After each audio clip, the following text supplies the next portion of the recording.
2020 was the year we all looked forward to.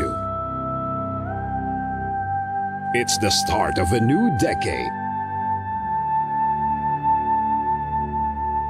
It's the year of perfect vision.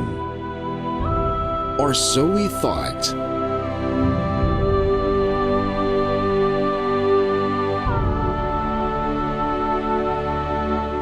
And then the pandemic happened.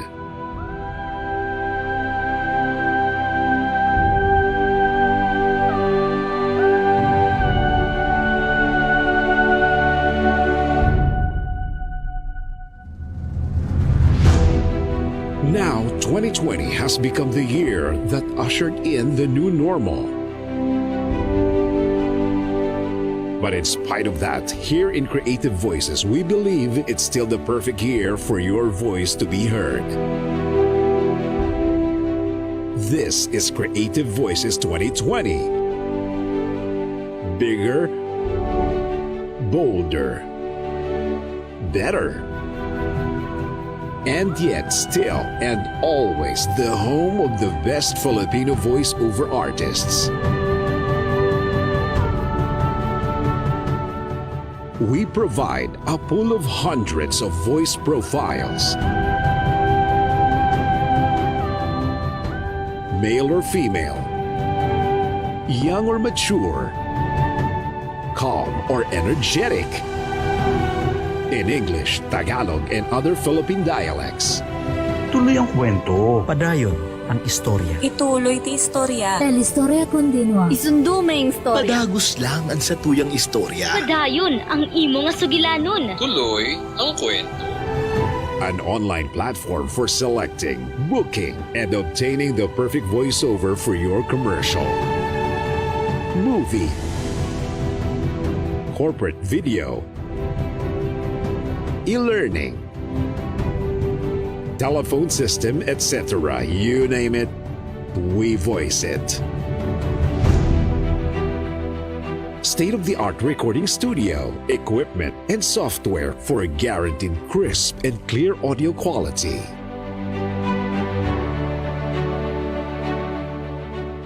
Online workshops on voice acting, home studio setup, and audio editing.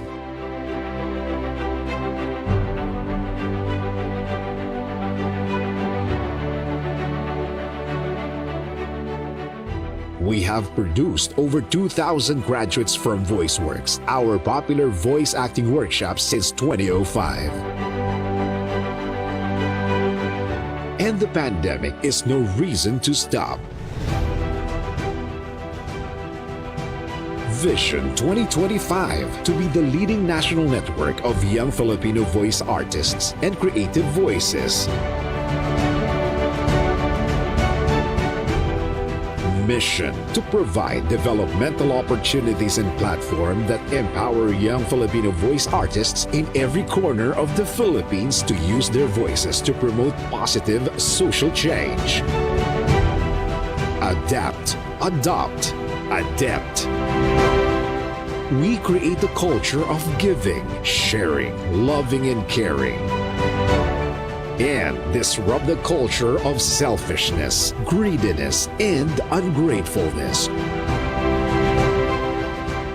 We give every unheard and aspiring Filipino voice artist an opportunity to rise above the noise and be heard.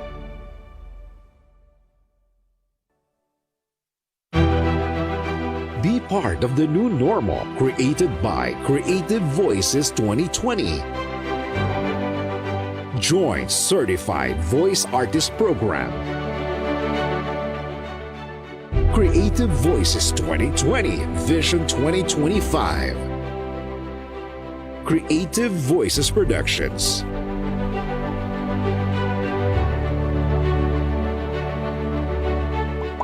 www.youtube.com/thevoicemaster. #VoiceFromHome. Dahil basta boses, Creative Voices.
Welcome to EntrePinoy World, your voices overseas. And now, here are your hosts from around the globe. Yes, Assalamualaikum Kuwait, magandang gabi Pilipinas at magandang araw saan man panig na mundo kayo naroroon mga kabayan. Welcome to EntrePinoy World. When Pangilinan po, proud OFW hosting from Kuwait with my kabosses syempre from different parts of the world. Starting off with our ex-OFW pretty negosyante, si Miss Jaja from the Philippines. I miss you, Ja. I miss you too. Miss ko po kayo lahat. Good evening, Philippines, and great day po sa mas maganda pa sa aking co-host na si Miss Wena. Welcome to EntrePinoy World, and joining us again tonight, all the way from the Bahamas, ang napakagwapo naming si Sir Basil. Sir Basil Patillo. Thank you, Ja. Thank you very much. Kumusta, Wena? Na-miss ko rin Okay kayo. lang. Namiss namin kayo ni Maylene. Si Sir. Kamusta po sa mga kabayan natin sa all around the globe? And syempre, kasama pa rin natin mula sa nag-iinit, gitnang silangan, ang ating napakaganda from Bahrain, ang ating makatang ina, Nailin. Kailangan nag-iinit ha. Maraming salamat po.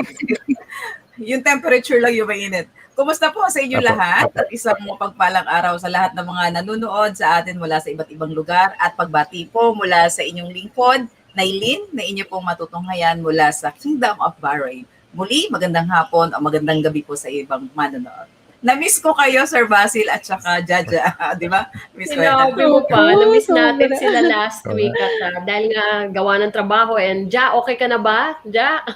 Yes po, thank God. Thank you po sa prayers niyo. Thank you. Yan. Mabuti pa siya nabakunahan na. Kayo ba ay nabakunahan na? Hindi pa. Yes, Hindi pa. Ano na, Pareho ongoing tayo. At tunay na kay bilis nga ng mga araw, aba, naka-isang buwan na tayo. Akalain mo, di ba? For pang 5th episode na natin ngayon. At yun nga, gawa ng maganda ang feedback natin sa ating programa, may good news tayong ibabahagi sa ating mga manonood. Not one, but two ang ibabalita natin sa kanila. Ja, take the liberty of saying the good news. Yes, Miss Wena, totoo yan. Dahil nung mga nakaraan nating episodes, lagi tayong gahol sa oras. So sa gabing ito, sisimulan na natin ang pag-extend ng ating programa. Hindi lang 2 oras po, kundi 2.5 oras na tayo. At gaya ng nabanggit ni Miss Wena na hindi lang isang good news, ano pa po yung isa, Sir Basil? Oh, Ja. Dahil mas pinahaba natin yung ating time slot, extra 30 minutes, i-welcome din natin sa gabing ito ang bagong miyembro ng Team OFW. Nailin, Wow. can you please do the honors po? Thank you, Sir Basil. Lumalaki na nga po talaga yung ating pamilya. At syempre, hindi ko alam kung paano ko talaga siya ipapakilala. Kasi sabi niyo, kailangan ipakilala ng bonggang-bongga. Pero syempre, hayaan ko mamaya siya at talaga magpakilala, di ba? Ngayon, sa gabing ito, nandito po ang ating pinakabagong miyembro sa EntrePinoy World. Pero mula naman ito ngayon sa Indonesia. Syempre po, siya po ay ating kaboses. Wala pong iba kundi si Barda Rodriguez. Welcome po, Miss Barda. Welcome, Barda! Welcome, Barda! Magandang gabi, Pilipinas. Salamat malam from Indonesia. Ako po si Barda. Thank you po for welcoming me, Miss Wena, Nailin, Jaja, and Sir Basil. I'm so happy to be here. Yun. And we're happy to have you. Yes. Wow. Kumusta Opo. dyan sa Indonesia, Barda? Okay naman po. Same, yung weather dito, parang pareho lang ng Pilipinas. So, nag-uulan-ulan din dyan. Yes, umuulan din. Ayun. Mabuti na lang at nakasama natin. She's a very good, bukod sa napaka-sweet. Dalawa na yung sweet, natin, ladies, Nailin. Saan tayo kasama? Sweet ka rin naman, di ba? Yes. Talagang mapapalibutan sweet si naman Sir lahat Basil eh. ng mga, oh yes, Kaya mapapalibutan swerte siya. talaga ni Sir Basil. Oo nga, ma'am. Correct. Just keep it coming. Keep it coming. Okay lang. Diba? Mas magpapaalam ako sa'yo, bukod sa mainit na pagmamahal ng mga mahal sa buhay, medyo may kainitan na rin talaga kasi summer na, no? Halimbawa dito sa Bahrain, nasa 39 to 41 degrees ngayon yung temperatura, kaya bihirang labas. Pero hindi ko ito malalampasin at alam ko hindi nyo rin ako siguro pipigilan. No? Unahin ko na po yung pagbati ng advance congratulations po sa lahat ng mag-aaral at mga buong pamilya ng mga magsisi-graduate bukas. So, congratulations po sa graduation. Congratulations. Grade 12. Congratulations, Grade 10. graduates. Yes po, mula po sa Congratulations. Philippine School Bahrain. Again, congratulations. O, di ba? Ayan, at congratulations din sa kanilang mga magulang na nagpapaaral Correct. sa ating mga di ba? Ako lagi ko congratulate, number one yan, yung mga magulang na napapag-aral yung kanilang mga anak. Nagsisikap talaga, yun. Barda, young mommy yan eh, di ba? Yes po. Maliliit po yung mga kids. So, medyo mahaba-haba pang bubunuin. Okay lang yun, di ba? Ayan, at bago tayo magpatuloy, syempre, paunang pasasalamat muli. Dahil gaya ng nating nabanggit, 1 month na tayo. Ang bilis-bilis ng panahon, di ba?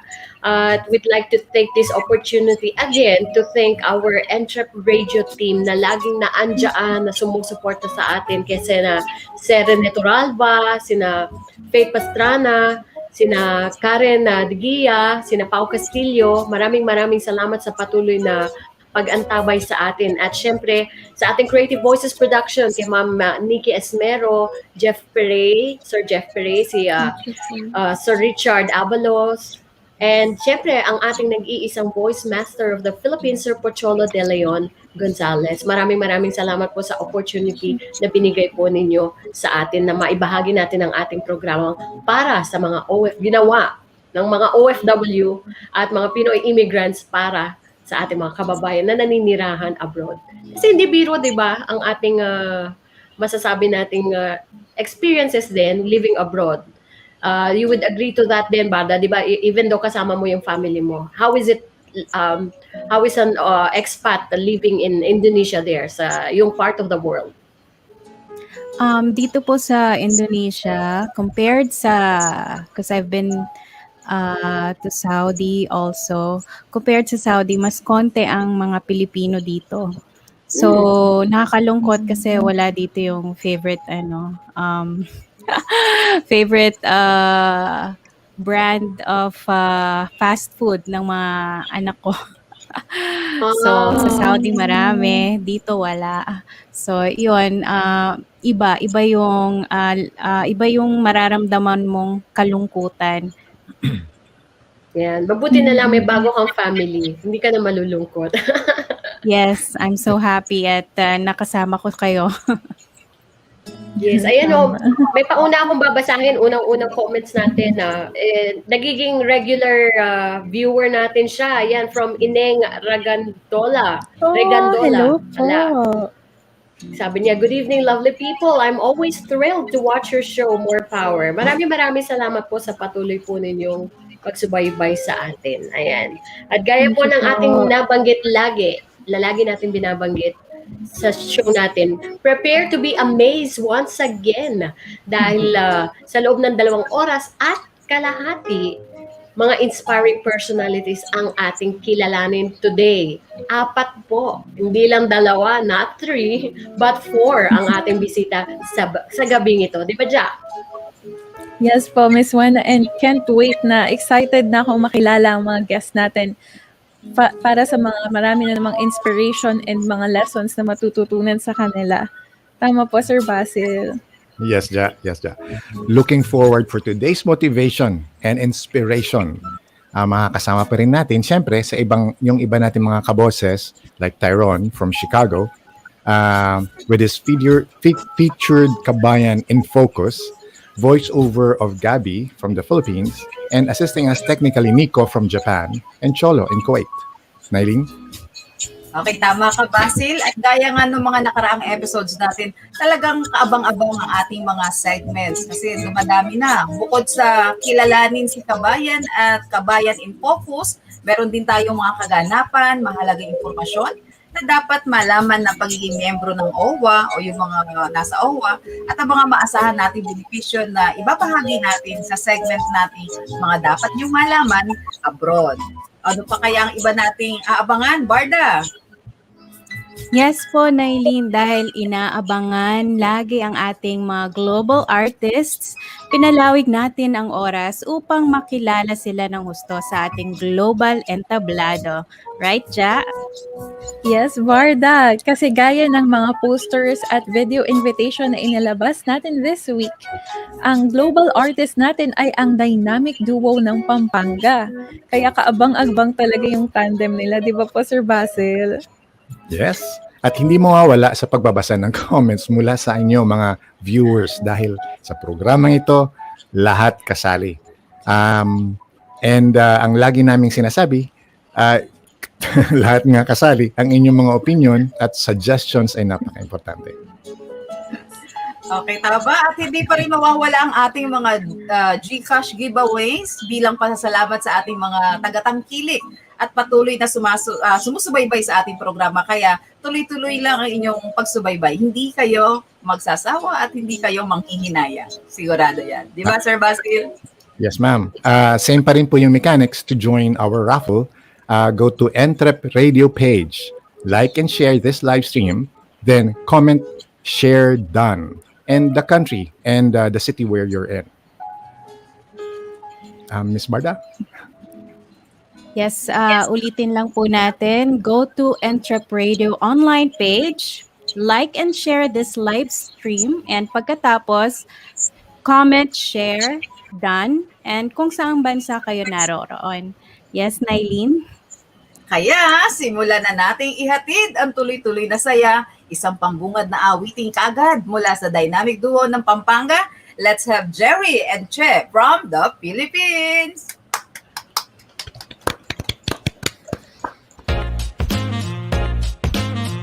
EntrePinoy online. People, we are Jerry and Chef from the culinary capital of the Philippines, Pampanga.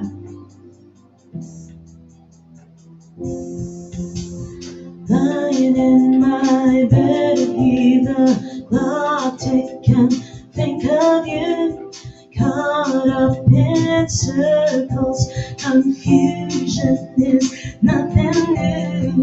Flashback, warm nights almost left behind. Suitcases of memories, time after sometimes you picture me. I'm walking too far ahead. You calling to me, I can't hear what you said. And you said, go slow, I'll fall behind. The second hand unwinds. If you're lost, you can look and you will find me. Time after time. If you fall, I will catch you, I'll be waiting. Time after time. If you're lost, you can look and you will find me. Time after time. If you fall, I will catch you, I'll be waiting. Time after time. Oh, oh, yeah.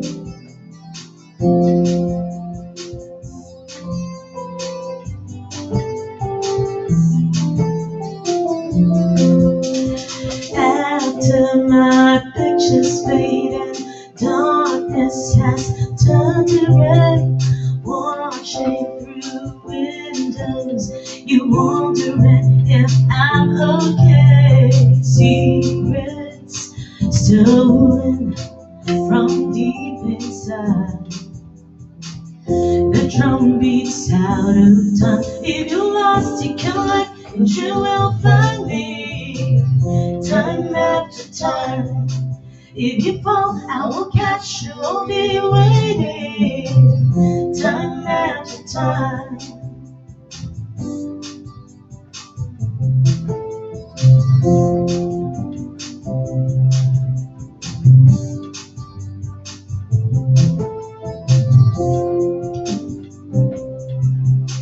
You said go slow, I fall behind. The second hand unwind. If you're lost, you can look, but you will find me time after time. If you fall, I will catch you. I'll be waiting time after time. If you're lost, you can look, and you really find me time after time. Oh, if you fall, I will catch you. I'll be waiting time after time. Oh, how long? Time after time. How long will I love? Time after time. I'll be loving you always. Time after time. I'll be loving you always. Time after time. Time after time. Time after time. Time after time. I'll be loving you. Time after time. I'll be loving you always. Time after time. Time after time. Time after time.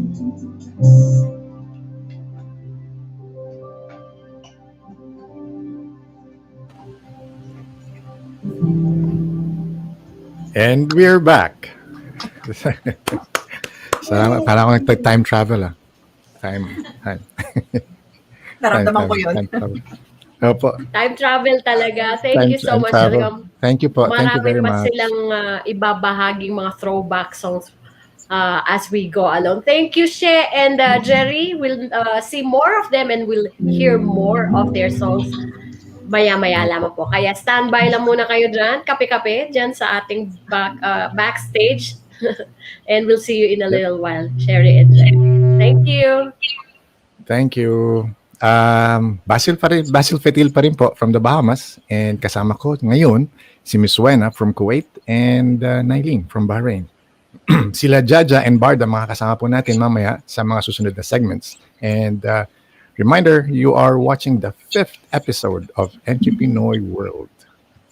At syempre po, makisali po sa ating programa sa pamamagitan ng inyong mga komento at maaari pa rin tayo magtanong hinggil sa ating mga talakayan na babasahin po natin mamaya at sasagutin na ating mga panauhin. And as always, Miss Wena, I'll pass the mic to you to introduce our guest speaker. Guest speaker tuloy. Ano ba yan? Hindi pa ako makamove on sa mga practices. I'll pass the mic to you to introduce our guest for today. Diba? Excited talaga lang. naman. Talaga guest speaker talaga ang pag-introduce natin sa ating guest for today. Dahil nga, like I've said, yan, kilalanin na natin si Kabayan. Isang karangalan po na ipakilala ko sa inyo ang ating natatanging bisita sa gabing ito. At mabuti na lang nga talaga't nag-warm up talaga ako sa boses ko kanina upang siyang ipakilala sa inyo. Sa dami na kanyang achievements at yun. Oo, mahaba-haba. Guest speaker talaga ang ating introduction sa kanya. Kaya sisimulan ko na. He was commissioned in the Reserve Force Armed Forces of the Philippines with the rank of Major, Philippine Air Force on September 2, 2020. Appointed by President Rodrigo Roa Duterte as member representing the Overseas Filipino Workers Land-Based Sector, Board of Trustees, Overseas Workers Welfare Administration, Department of Labor and Employment on May 20, 2019. He is the principal author of OWA Tulong Puso and OWA Educational Assistance for Children of Distressed OFW. He is a columnist of Saksi Ngayon newspaper since May 2019 at hanggang ngayon po. A radio broadcaster of Bantay OFW via DWDD 1134 kHz AM and all AFP stations nationwide sa Philippines. And UP Pilipinas Up Pilipinas, by the way, with Colonel Jerry Zamudio every Wednesday at 3 o'clock p.m. via DWTD 1134 kilohertz.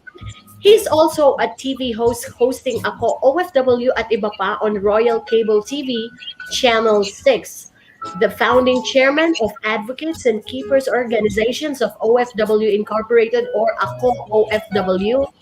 And a few of his awards and recognitions are as follows. He's an awardee of 2011 Bagong Bayani Filipino Awards for Community and Social Services presented by His Excellency Benigno S. Aquino at Malacanang Palace. Awarded 2009 Outstanding Filipino Community Leader here in Kuwait, presented by His Excellency Joseph Ehestito Estrada at State of Kuwait. And he received the 2012 Gawad Henny Lopez Global Bayaning Filipino Award for Community and Social Service. Award received as chairman of the Filipino Badminton Committee as well.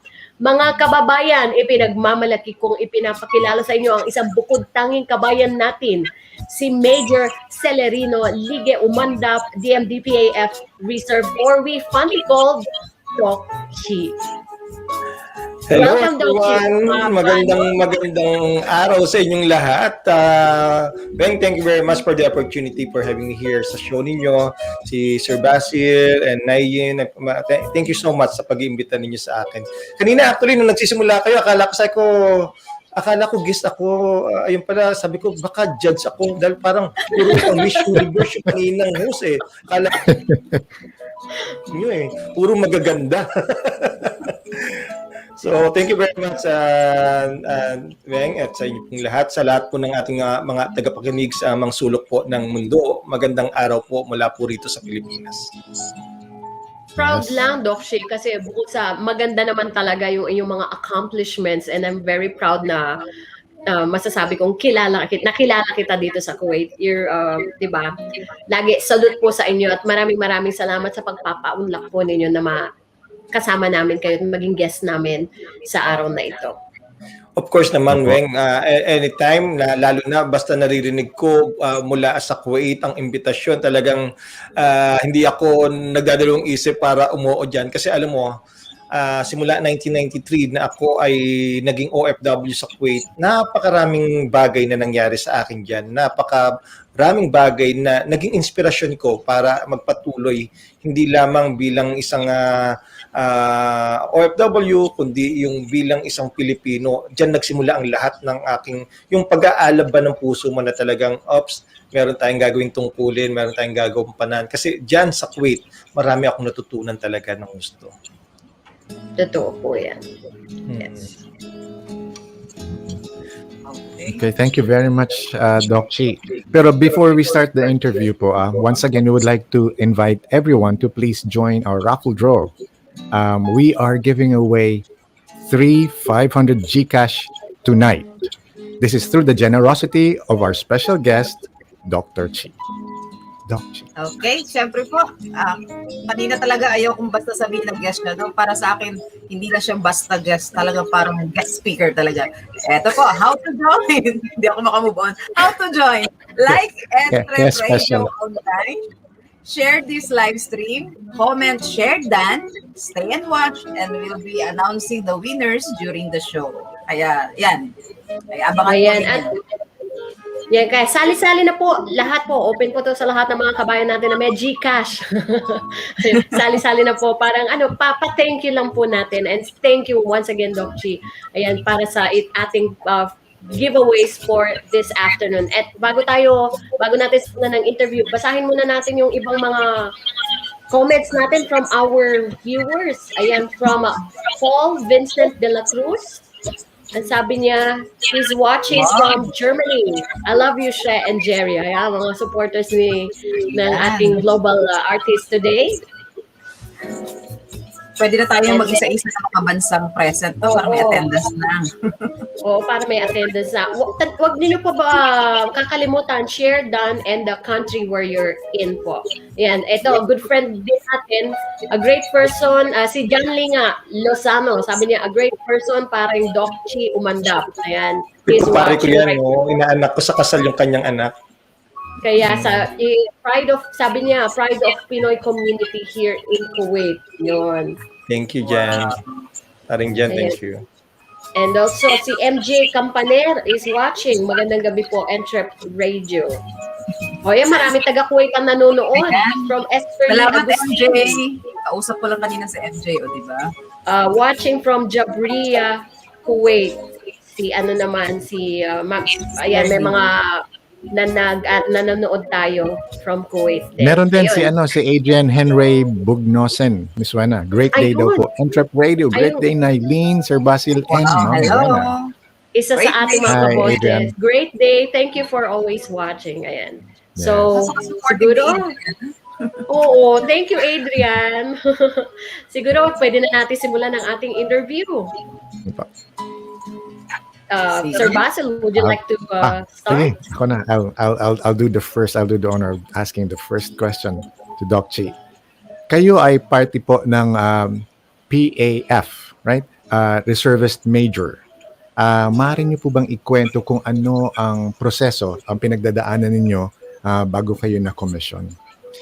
Okay, first of all, yung pagiging reservist ko, pagiging parte ng ating armed forces, ay matagal ko na po itong pangarap bago pa ako nag-abroad. Kasi nung pong bata ako, ang talagang gustong-gusto ko ay maging piloto.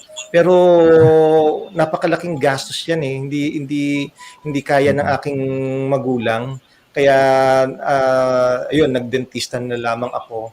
Then, nung nag-abroad ako, dumating yung punto na parang sabi ko, hindi ko uubusin ang buong panahon ko dito sa Pilipinas. Natatanda ako, yung buong panahon ko sa ibang bansa, sa Kuwait.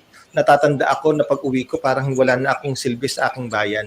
Kaya nung nag-decide ako na sabi ko, uwi na ako, talagang pinurso ko na dapat pagka umuwi ako, magsuserve ako sa Pilipinas. At ang naisip ko kagad, bago pa man ako nag-apply din sa board, ang inisip ko kagad ay maging reservist dahil gusto kong magserbisyo talaga sa ating bansa. At napakasimple lang, alam mo, napakasimple lang ng pinagdaanan. Kaya lang medyo matagal yung proseso nila. Hindi siya ganun kadali na mag-apply. Una, pupunta ka kung ikaw ay ROTC graduate, na katulad ko, ROTC graduate ako. So,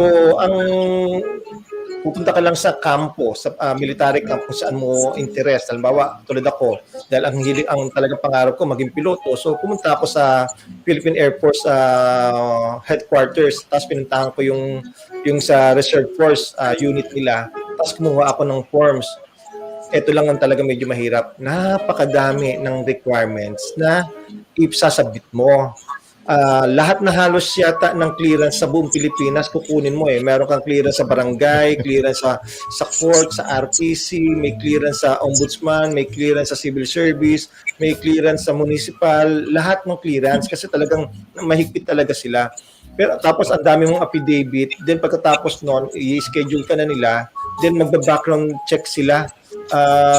Ang nabalitaan ko na lang dito sa kapitbahay ko, may pumunta daw ng mga nag-interview tungkol sa akin. So, talagang may background check. Then pagkatapos noon, kasi commissionship ito eh. Nung na-approve na yung commissionship ko, ay yung in-accept na nila, nag-undergo ako ng training sa kampo. Then pagkatapos noon, isinabit na nila sa Malacanang. So, pagkatapos sa kanya, bumilang ko ng ilang buwan. Actually, halos umabot ng 1 year yung pag-aantay.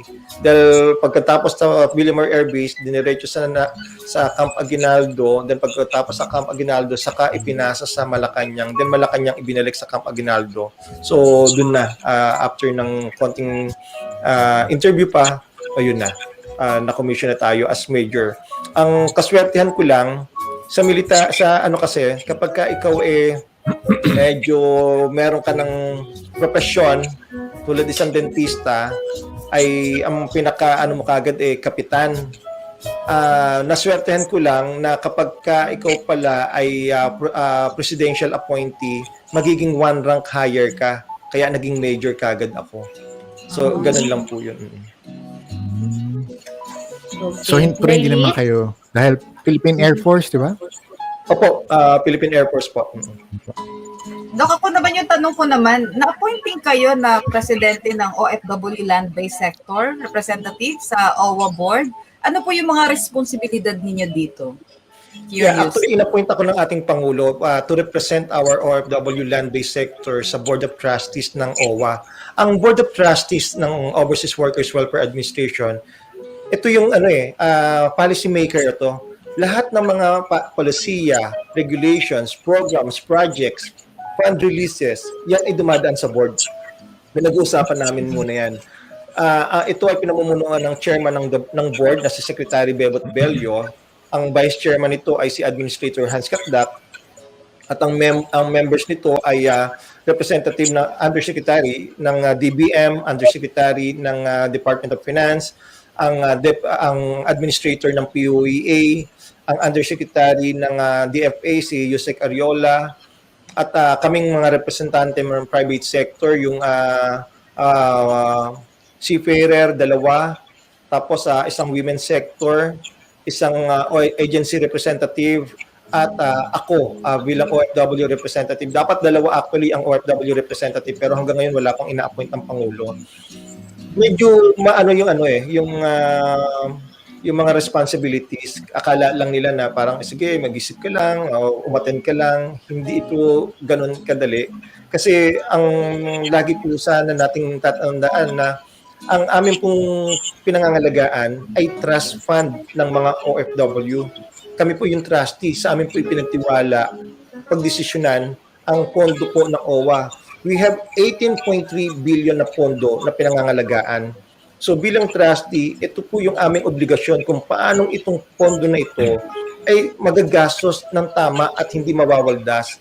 Dahil nga po, ang pondo po ng OWA na ito ay mula po sa dugot pawis ng mga OFW. Ito po yung ambagan ng mga OFW na $25.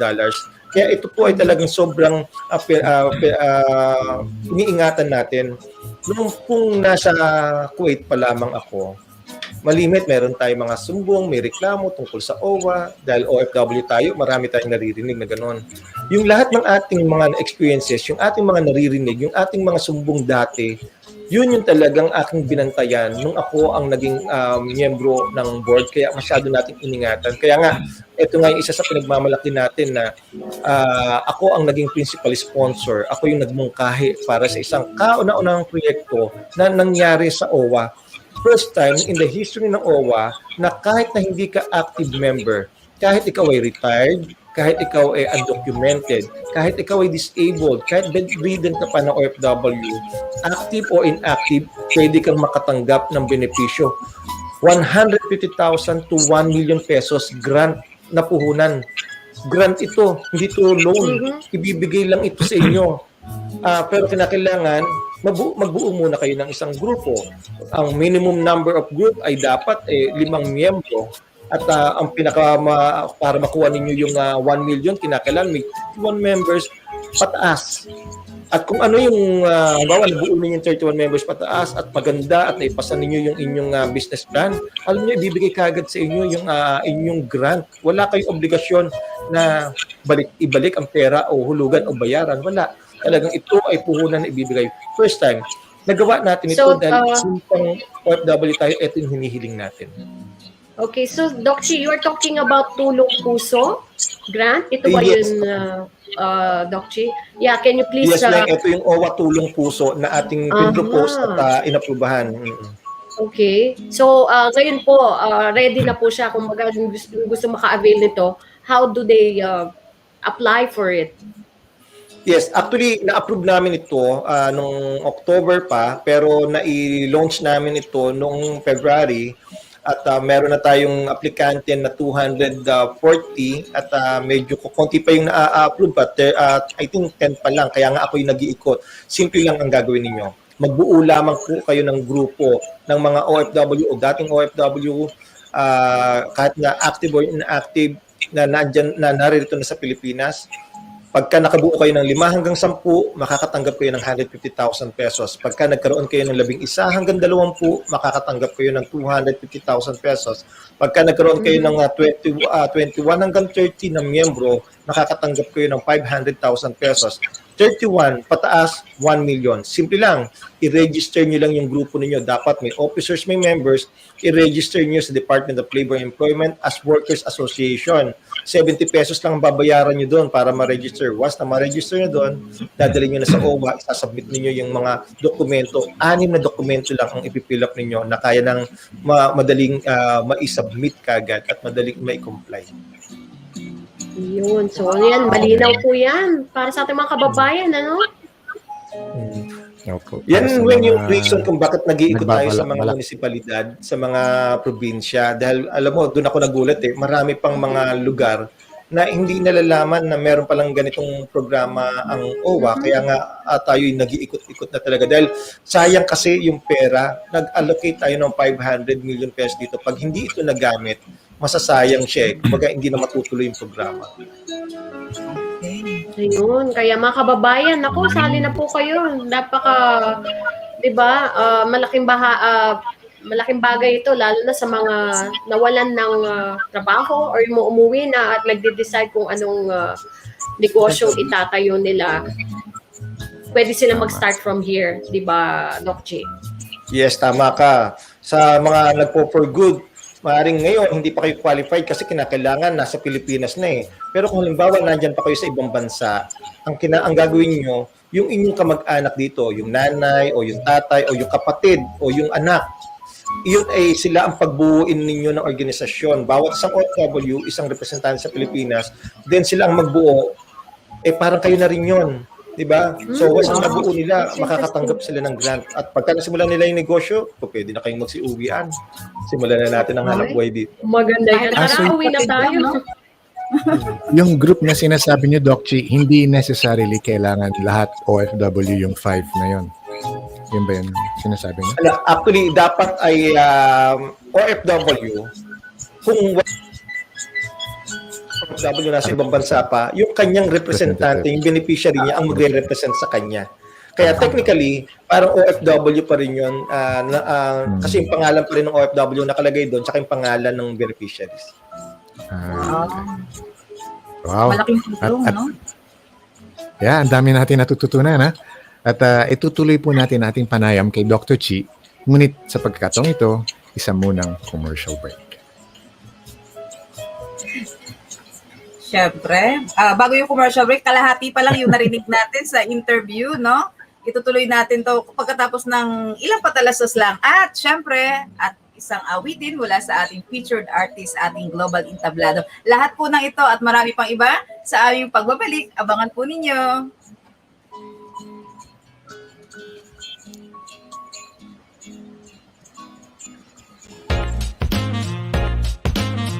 EntrePinoy online.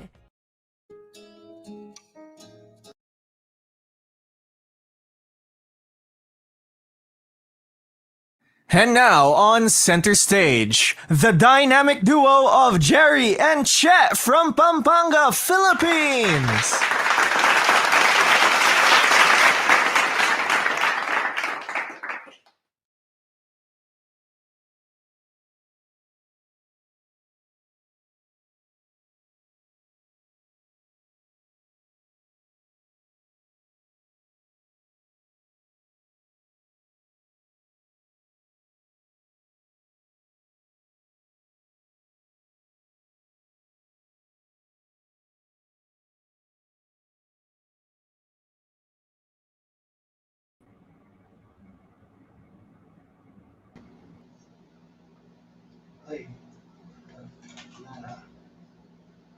Once again, hello, especially to our friends who are watching. Good morning and good afternoon to the rest of the world, or the universe rather.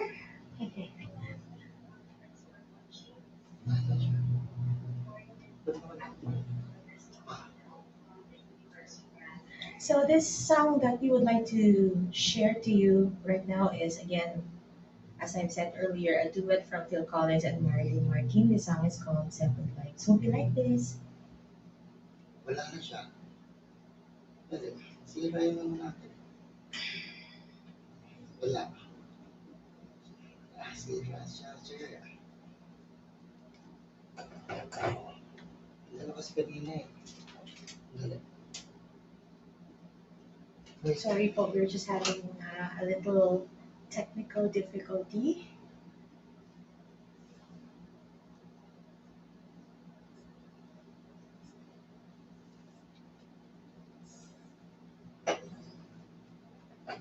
Wala. Wala siya. Oh my God. Mukha siya. Sira siya. Naririnig. Sira siya. Bakit? Wala na. Wala siya. Okay. At since yung nga, this happens in a live broadcast, sige, ayusin muna ninyo, Che. Oh, paki-mute. Ayan. Ayusin muna nila yung ano nila. Tawagin natin sila uli mamaya. Meantime, balik muna tayo sa ating interview. Sige lang, okay lang yan. Balik natin si Doc Shi para dun sa ating mga questions na hindi na tanong kanina. Ayun, after talking about yung Tulong Puso grant, punta tayo sa next naman natin, question natin. Doc Chi, yung sa mga hindi po nakakaalam, ano po ang Ako OFW at kwento na rin kung paano ito nagsimula? Ayan, di naritinan. Nakamute yata kayo, Doc Chi? Ayan. Thank you very Ayun, much, okay. Weng, sa pagkakataon na muling maipakilala ang Ako OFW. Ang tunay na pangalan nito ay Advocates and Keepers Organizations of OFW Incorporated. Ito yung nakarehistro sa ating Securities and Exchange Commission. Katotohanan, ang Ako OFW ay nagsimula sa bansang Kuwait bilang isang maliit lang na organisasyon na ang tanging hangarin lang ay makatulong sa mga OFWs na nangangailangan ng tulong. Alam niyo naman po na dyan sa bansang Kuwait, napakaraming insidente ng pambubugbog, napapatay ng mga OFW. Kung kaya dyan pumasok yung aming kaisipan na bakit hindi tayo magbuo ng isang organisasyong tutulong sa mga OFW nangangailangan ng tulong. Kaya sa simula ay ang ginawa natin dyan ay nagkaroon tayo ng training program, yung livelihood training, yung baking, manicure, dyan tayo nagsimula. Then later on, nagulat na lamang kami na merong palang Ako OFW na naririto na sa Pilipinas, mga chapters. So nung ako'y nagbakasyon, pero before ako nagbakasyon, kinausap ko na sila na bakit kayo, nasan kayo, at kung po pwede ba kayong ma-meet. So nung umuwi ako ng Pilipinas, yung ilan sa kanila nasa Mindanao pa, yung isa sa Bisaya, pinadalan ko ng ticket ng eroplano para magkita-kita kami dito sa Pilipinas, sa Manila. At nagkaroon kami ng konting salo-salo. At nung ko tinanong, sabi ko, ano naisipan ninyo? Bakit kayo nagtayo ng chapter? Doon ko lang nalaman, alam mo, Weng, doon ko lang nalaman at ako'y doon nang nilabo talaga. Nung sinabi nila na, alam mo, Doc Chi, maaaring din niyo na po ako kilala, pero ako po yung isang OFW na nag-viral na duguan ng muka na sa dami ng bugbog na natamo ko. Ako po yung tinulungan po ninyo, ako po yung natulungan ninyo hanggang sa makauwi po ako sa Pilipinas. Dahil sa ginawa po ninyong yan, isipan po namin na magbuo na rin ng Ako OFW dito sa lugar namin para gawin din namin kung ano yung ginawa po ninyo sa amin. Doon talaga parang sobrang na-touch naman ang puso ko noon. Then sumunod, sabi ko, ikaw naman, ano yung naging reason? Ba't ka biglang nagtayo ng Ako OFW sa lugar mo? Sabi niya, Dok, hindi naman po ako OFW. At maaaring din niyo po talaga ako kilala. Pero yung nanay ko po yung namatay. Kayo po yung tumulong para makauwi po yung bangkay po niya. Kundi po dahil sa inyo, hindi po makakauwi yung nanay ko. Kayo po yung talagang nagkasikaso. Sabi ko, talagang, alam mo, Weng, hindi ako naglilista ng mga pangalan at hindi ko talaga natatandaan kung sino-sino yung mga natutulungan. Kasi nga, ang sa isip ko, ano man ang tutulungan ko, sino man tutulungan ko, hindi ko inililista sa tao. Kumbaga, yun yung pambayad natin sa Diyos eh. Kumbaga, parang pang-record ka sa taas. Kaya, marami mga na hindi ko kilala, hindi ko hindi ko pa nami-meet. Kaya nga hindi tayo nag-aantay ng papasalamat dahil talagang wala. Wag ka natulungan natin, tapos na. Dito, Weng, nagsimula yung ating advokasya at lalo nating pinaigting yung ating pagtulong sa mga OFW. Hanggang sa bandang huli, sa kasalukuyan ang magandang balita, alam niyo po ba na ang Ako OFW ay isa ng global organization? Meron po tayong chapter sa Europe. Meron po tayo sa Germany, meron tayo sa Poland, meron sa Ukraine, meron sa Paris, France. Sa Paris, France, napakalakas ng aming grupo dyan. Talagang sa Sunday nga, meron na naman silang event dyan. Almost every week, meron kaming feeding program sa Paris, France. At meron tayo sa Sweden, marami. Then meron din tayo sa Asia Pacific, meron tayo sa Malaysia, meron tayo sa Thailand, meron tayo sa Singapore at sa Hong Kong. At lalo na sa Middle East dahil malakas din ang ating grupo ng OFW dyan sa bansang Kuwait. Meron din tayo dyan sa Dubai, sa Qatar at sa Saudi Arabia. At meron din tayo sa Jordan at Pakistan. At sigurado ako dahil sa naririnig nila ngayon yan, mas dadami pa yan, di ba? Kasi kahit ako ngayon ko lang narinig na meron palang ako OFW at malaking tulong para sa kanilang mga pamilya. Tama po ba? Opo, yan ang tanging hangarin lang namin talaga ang makatulong. Kaya ang organisasyon nating OFW ay lumalago hindi dahil sa pinopromote natin, kundi lumalago dahil marami siyang natutulungan. Doon siya nanganganak eh. Actually, ang naging sistema ay para nagpa-pay forward. Yung mga natutulungan namin, sila yung nagpapakalat na para lumaganap yung ating samahan. Kaya nga kami natutuwa. The moment na dumami ito at nagkaroon ng chapter ito, ibig sabihin may natulungan kami. May natulungan ng OFW. Tulad dyan sa Paris, France. Alam niyo po ba, nandiyan sa Paris, France. Kaya tayo nagkaroon at nabuksan tayo dyan sa OFW sa Paris, France. Dahil sa 3 bangkay na natulungan po natin na mapauwi, na dati malaking napakalaking problema nila yan para makapagpauwi ng mga namamatay na mga Pilipino. Pinag-iipunan pa nila o kaya pinapakremate pa nila. Pero nung nagkakilala at nagtulungan po kami, ilan na po yung bangkay na natulungan po natin na mapauwi sa Pilipinas. Kaya ba't nang uli, nagsama-sama po talaga yung mga OFW doon. Kaya ngayon, meron na po tayong OFW France, Paris, France. Wow. Ayun. Doc Chi, may question pala ako. Ano minsan kalat na yung OFW? Ano naman ang pwedeng gampanan ng ginagampanan ng media sa pagpapatupad ng inyong adhikain at anong paraan niyo ito na ibabahagi? Alam mo, Sir Basil, ang napakalaki ng role na ginagampanan ng media para sa isang advocacy group. Ang OFW ay isang advocacy group. Yun po ang doon. At ang advokasya po natin, kabilang po dito yung pagsulong natin para sa pagkakaroon ng OFW pension plan. Ang OFW ang talagang masigasig na nagsulong para sa pagkakaroon ng OFW hospital. Ngayon, sinusulong po natin yung OFW discount benefits. Sinusulong din po natin ang pagkakaroon ng OFW village. Ngayon, ano ang role na gagampanan? Kaya nga ang OFW, may sarili po kaming teleradyo. Tulad ngayon, nandito po ako sa aming studio. Meron tayong sariling teleradyo. Meron din po tayong 2 programa sa radyo, yung sa DWWB. Meron tayo sa telebisyon. Ginagawa po natin ito dahil yung advokasya po natin, kinakailangan palakasin po natin. Dahil kung hindi ang advokasya po kasi, pagka ikaw ay isang advocacy group, kinakailangan maingay ka para sa panawagan mo, para makarating sa mga tao o sa opisina na kinakailangan mo. Tulad yung panawagan po natin sa OFW Hospital.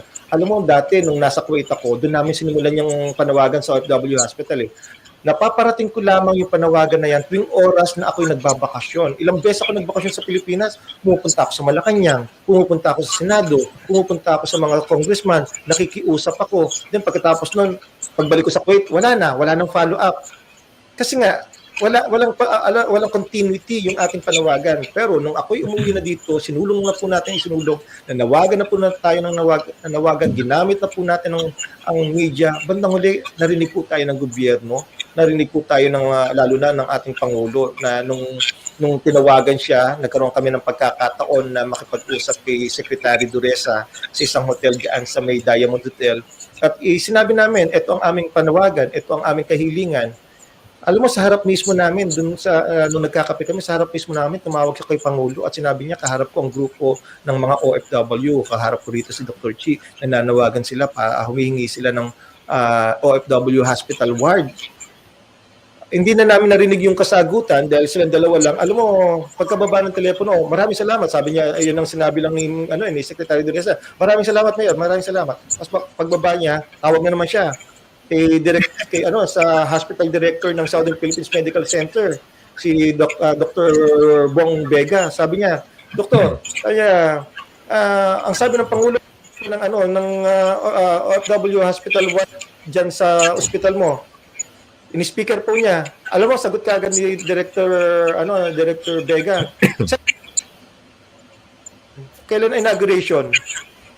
Imagine yung ganung mga bagay na nagawa natin ito dahil lagi tayong nag-iingay, lagi tayong nananawagan. Napansin po ni Secretary Teresa, sanya nakikita ko nga yan eh. Sanya, sige nga, upuan natin. So inimbitahan kami sa hotel. Yan po, Sir Basil, yung role na ginagampanan ng media. Yung pong ginagampanan niyo po ngayon, itong EntrePinoy, napakalaki po ng inyong pong gagampanan. Napakalaking mission po ang ginagawa po ninyo. Malaking tulong po ito. Kaya ako naman, every time may nag-iimbita sa akin, kahit online radio, online broadcasting, sinasamahan po natin. Kinakailangan po kasing lalo po nating palakasin. Kasi naniniwala po ako sa lakas ng media, sa lakas, sa power ng pag-broadcast ng ating panawagan at ang ating mga kahilingan. Totoo po yan. Ang alam ko, may tanong dito tungkol dyan. Si Nico, ang tanong niya ay kung kailan daw magkakaroon ng ako sa Japan? Ay, meron ating presidente dyan ay si Joseph Kitain. Nung ako'y nagpunta sa Japan, bumisita kami dyan at nakasaharap na natin si Joseph at isang grupo na po sila dyan. At isa po sa ating spiritual advisor, si Pastor Victor Puerte, nandyan po sa Saitama. Pinuntahan ko po siya doon. Isang malaking grupo po ang ako OFW rin po dyan. So si Alden po ay yung ating Vice Chairman for Social Services, Alden Estolas, ay maraming taon pong nag-stay sa Japan. Kaya last year lang po siya for good, kaya kasama na po natin dito sa Pilipinas. Ayun, sa mga taga-Japan, meron na pong ako OFW sa Japan. Yan, kung gusto po ninyo sumali. Gusto ko sana kung itanong kung meron na sa Bahrain eh. Pero makikibalita na rin lang ako kung sakasakali. Pero hihilingin ko sana na samahan niyo po sana kami, Nailin. Para mas lalong lumakas. Correct. Dito sa Kuwait, malaki na ang ako OFW. Wow. Oo nga na, malaking tulong. Maraming chapter tayo dyan sa Kuwait kasi dyan tayo nagsimula. Dyan ipinanganak ang Kuwait, ang ako OFW. Totoo yan. Shout out kina Manoy Romano. Sila Mary May, sila Christian. Yan, sila ngayon ang namumuno dyan. Yan. Anyway, gaya nga natin na ating nasabi, ang dami nating natututunan na hindi natin alam. Hindi ba Basil, Nailin? Kahit ako nakikinig na mabuti, na totoo lang. Tatanong ko rin sana kung meron ng sa Bahamas, pero I doubt. Medyo po. Ayun. Sana po, samahan niyo po kami. Anyway, tuloy-tuloy lamang po ang ating talakayan. Maya-maya, babalik po natin si Tokchi at itutuloy pa rin natin ang ating interview. Pero at the meantime, ready na ba ang ating Global Entablado? Are they okay? Ready na ba sila? Inabang ako yung next song nila. Ayan na. Ayun. So yan, bago tayo magpatuloy muli sa ating interview, kaunting intermission number muna. Muli binabalik po natin ang ating global artist all the way from Pampanga, Philippines, Jerry and She. Take it away. You call me from the room in your hotel, all full of romance, but some that you made, and telling me how sorry you were, leaving so soon, that you miss me sometimes, when you're alone in your room. Do I feel lonely too?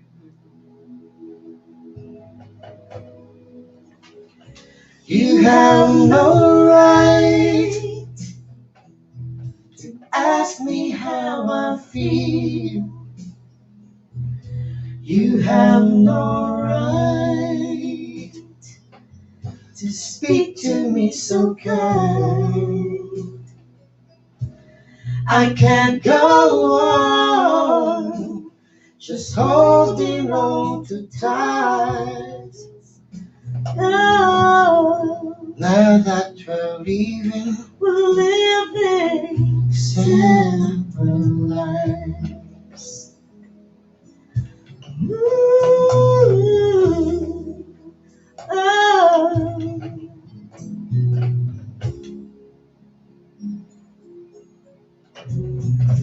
Well, I held on to let you go. And if you lost your love for me, well, you never let it show. There was no way to compromise. Oh. So now we're leaving separate lives. Ooh, it's so typical. Love leads to isolation. No. So you build that wall. You build it wall. Yes, you build that wall. You build it wall. And you make it stronger. When you have no right to ask me how I feel. You have no right to speak to me so kind. Someday I might find myself looking in your eyes. But for now, we'll go on living seven lives. Yes, for now, we'll go on living separate lives.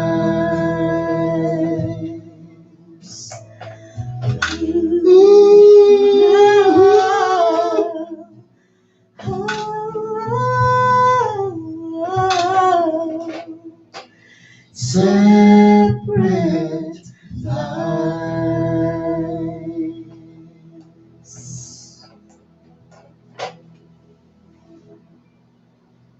Thank you po.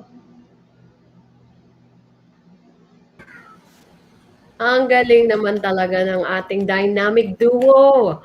At makikilala po natin muli. Mamaya-maya talagang magkikichika tayo sa kanila. Kina Jerry and Che, maya-maya lamang po. We'll see you in a little while. Jerry and Che, thank you for that wonderful song. Diba? Ang nakaka-LSS talaga. Yung mga kanta nila. This time kasama ko naman ang ating Thank you dalawang po. nagagandahang dilag. Ayan, ang ating pretty negosyanteng si Jaja at newest beauty and brains natin from Indonesia na si Barda.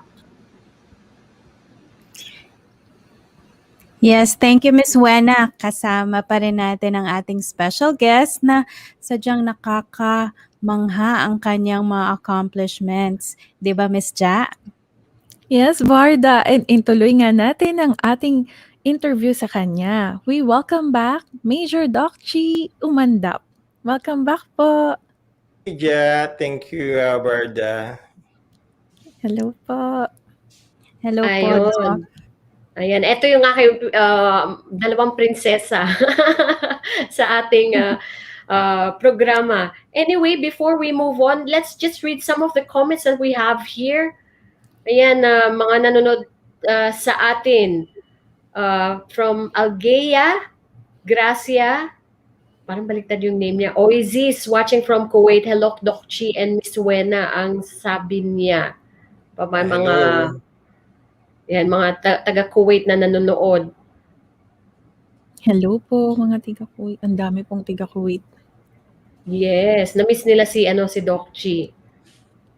Ay, at Yes saka po. mga dati din nating mga nagiging regular viewers natin, si Jap Arenas from Quezon City, Philippines ay nanonood din. Yan, sali-sali Hello po, po, sige po, sali lang po Jack. sa ating mga sa ating pa-raffle, pag-giveaways ngayon. And si Miss Yan. Ellen Lodres. Hello po ulit. Yes, Good ang ating evening. mga Sir Moises. kaboses Regular. din. Sir Moises. Ang Yan. pamangkin ko nandyan. Mohit, good evening. Yan, ang aking friendship din na kumare from the Philippines na isa ring musikera na sana maimbitahan ko din, si Maria Leonora Lucas. At ayan, Maria Leonora Lucas, hi Mars, more power po, ang sabi niya. Ayan, isa din siya sa mga magagaling na natin, mga singers sa Pilipinas. Ayan, thank you for watching, Mars. Sana ma-invite ka namin din dito with Kuya Dens. And likewise, ito isang magaling na singer din, so si Daisy Aguas is watching as well. Hello sa inyo lahat. Ayan, keep watching, keep sharing our live stream, but first, please go to Entrep Radio online page, like our page, and then go back to our live stream, comment there down below, join our paraffle po. Just share, done. Pagkatapos nyo ma-share ang ating live stream, and then indicate which country you're in. Ganun lang kasimple. Okay, take the liberty, mga girls. Tuloy na natin ang ating interview kay Doc Chi. Siguro simulan mo, Miss Ja? Yes, matanong na nga po natin si Doc Chi at ang dami pa nating mga gustong malaman tonight. Doc Chi, bukod po sa pagiging abala sa gawaing pagtungkol sa kapakanan ng mga OFWs, napaka-busy po nun, pinagkakabalahan nyo rin po ang pagnenegosyo. Napag-alaman namin na may paupahang apartments po kayo. Paano nyo po ito nasimulan? Actually, ganito, ang aming pamilya, nung bata pa ako, ay talagang may mga maliliit na paupahang bahay lamang gawa sa kahoy nung araw. Then later on, nakapagpundar yung father ko ng mga properties. So sa ngayon, meron kaming 3 na 4-story building na lahat yun parang condotel, mga paupahan. At lahat kaming magkakapatid ay in-encourage ng aming magulang na dapat maghanap buhay sa pamamagitan ng real estate, sa pagbili ng lupa at pagpapatayo ng paupahan. Kaya ang negosyo naming lahat ng magkakapatid, puro paupahan. Ako medyo naiba rin yung pagtuon ko kasi ang pag-anuhan ko ay yung pagbili ng condominium units. So nakapag-atika tayo ng 3 condo, yung isa ay nandiyan sa Aqua Private Residence, SM sa Quezon City, meron sa Mandaluyong. So, at itong ang aking pinagawang bahay ay yung 3rd floor nito ay aking sa ngayon ginawa ko munang studio, hindi ko pa pinaupahan, pero nakadesenyo ito para sa paupahan.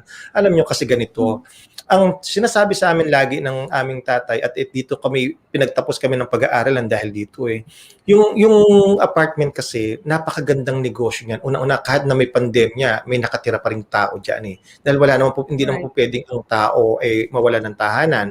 Basic kasi ang tahanan at kinakailangan isa sa dapat nating inaaral kasi sa pagbibili ng property, lagi mong titignan mo yung 10 years from now. Laging ganun ang turo ng tatay ko. Kaya nga pagka bumibili kami ng property, ang unang inaano namin, pagdating ng panahon, ano kaya yung naandito? So, kaya tinitingnan namin, merong palengke, merong simbahan, kung ano yung mga commercial. So, yun ang tinitingnan namin. Kaya doon kami nagtatayo doon kami namimili ng aming property. Ang mga kapatid ko, medyo ngayon, iba ang napagtuunan nila bumili sila ng mga properties dyan sa Tagaytay. Tapos nga, yung isa nga na medyo sikat na ngayon, yung may Kawa Bat, yung Laberiols, yan sa kapatid ko yan. Yung isang resort yan sa Tagaytay na merong massage spa. At yung isa ka namang kapatid ay bumili ng property sa Canyon Cove. Yun nga na pinaupahan naman niya, mga apartment din. Ako, ang medyo napagtuunan ko naman sa outside of Luzon, ay nakaatika tayo ng maliit na ari-arian dyan sa El Nido, Palawan, nakabili ako ng beachfront diyan. Yun yung pinaplano ko gagawin ko na i-develop para maging resort. Ngayon, ito, sinasabi ko ito sa inyo hindi para ipagyabang. Ito'y para ma-inspire kayo na isang OFW na kumikita ng sapat lang, pwedeng mag-atikha. Ang simple lang ang kinakailangan. Magtipid lang po kayo. Alam niyo ba na ako'y nag-abroad hanggang sa nakauwi sa Pilipinas, hanggang sa ngayon wala akong alahas. Hindi ako nakabili ng ginto. Hindi ako nakabili ni Sing-Sing, miski relo, miski kuntas, wala po ako niya. Kaya kita nyo ang aking braso, kamay, walang marka ng relo, walang marka ng Sing-Sing. Kasi hindi ako nag-atika ng kahit na ano sa pang-personal. Ultimo, yung aking di ba yung mga OFW bili ng mga mga appliances, yung mga TV, yung mga ganun. Nagdi-depreciate yan. Wala akong nabili niyan. Nakauwi ako ng Pilipinas, wala akong nabili niyan. Isa lang ang nabili ko kauna-una ang sweldo ko, isang 32 inches na television na hanggang ngayon nandito pa sa akin.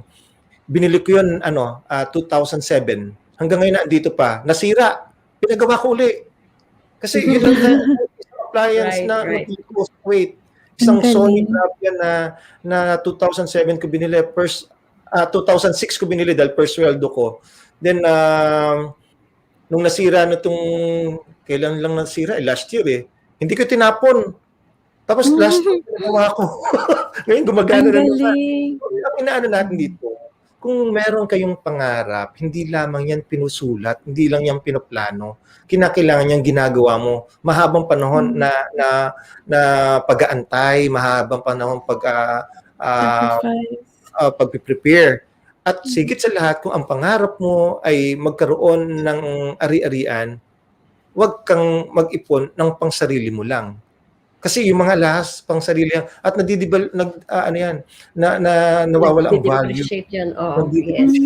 Nawawala ang value. Lahat ng bagay na madidepreciate, huwag niyong bibilhin. Hindi yan makakatulong. Galing. Tama. Ang galing naman, Dokchi. Di ba? Ang dami natin natututunan sa kanya. At lahat ng pera niya po for investment talaga. Wala siyang luho. Ang galing. Wala talaga. Pero ang luho ko lang talaga na ginawa sa buhay ko ay yung makapag-relax din sa every year. Nagbabakasyon kami ng pamilya, nagku-cruise kami.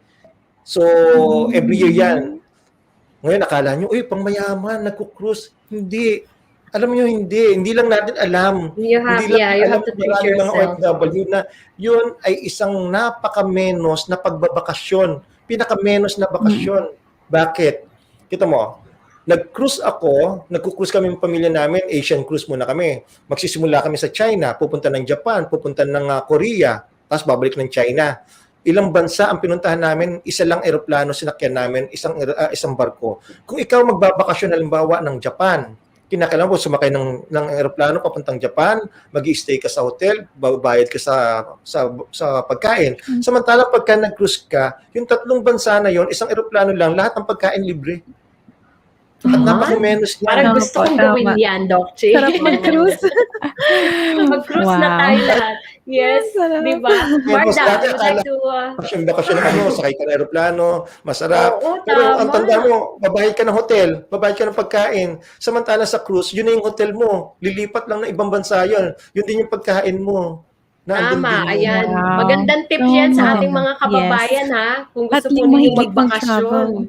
At explore the world. Yan. Barda, can you ask the next question, please? Yes, Doc Chi, from mga paupahan, dumako naman po tayo sa isa nyo pang business, yung pagtatayo ng milk tea business. Tatanong ko po kasi favorite ko yung milk tea. Sarili nyo po ba tong recipe? At saka ano po yung kaibahan niya sa ibang milk tea businesses? Actually, yung milk tea business na yan ay hindi ko negosyo. Yan itinayo ng aking misis, si Mitch. Kasi dapat si Michelle ay pabalik na ng Kuwait nung March last year. Yung pinaka-last flight ng ayan si Mitch. Yung pinaka-last flight na papunta ng Kuwait, kasama siya doon na na-stranded na hindi pinatuloy yung flight. So na-stranded na siya.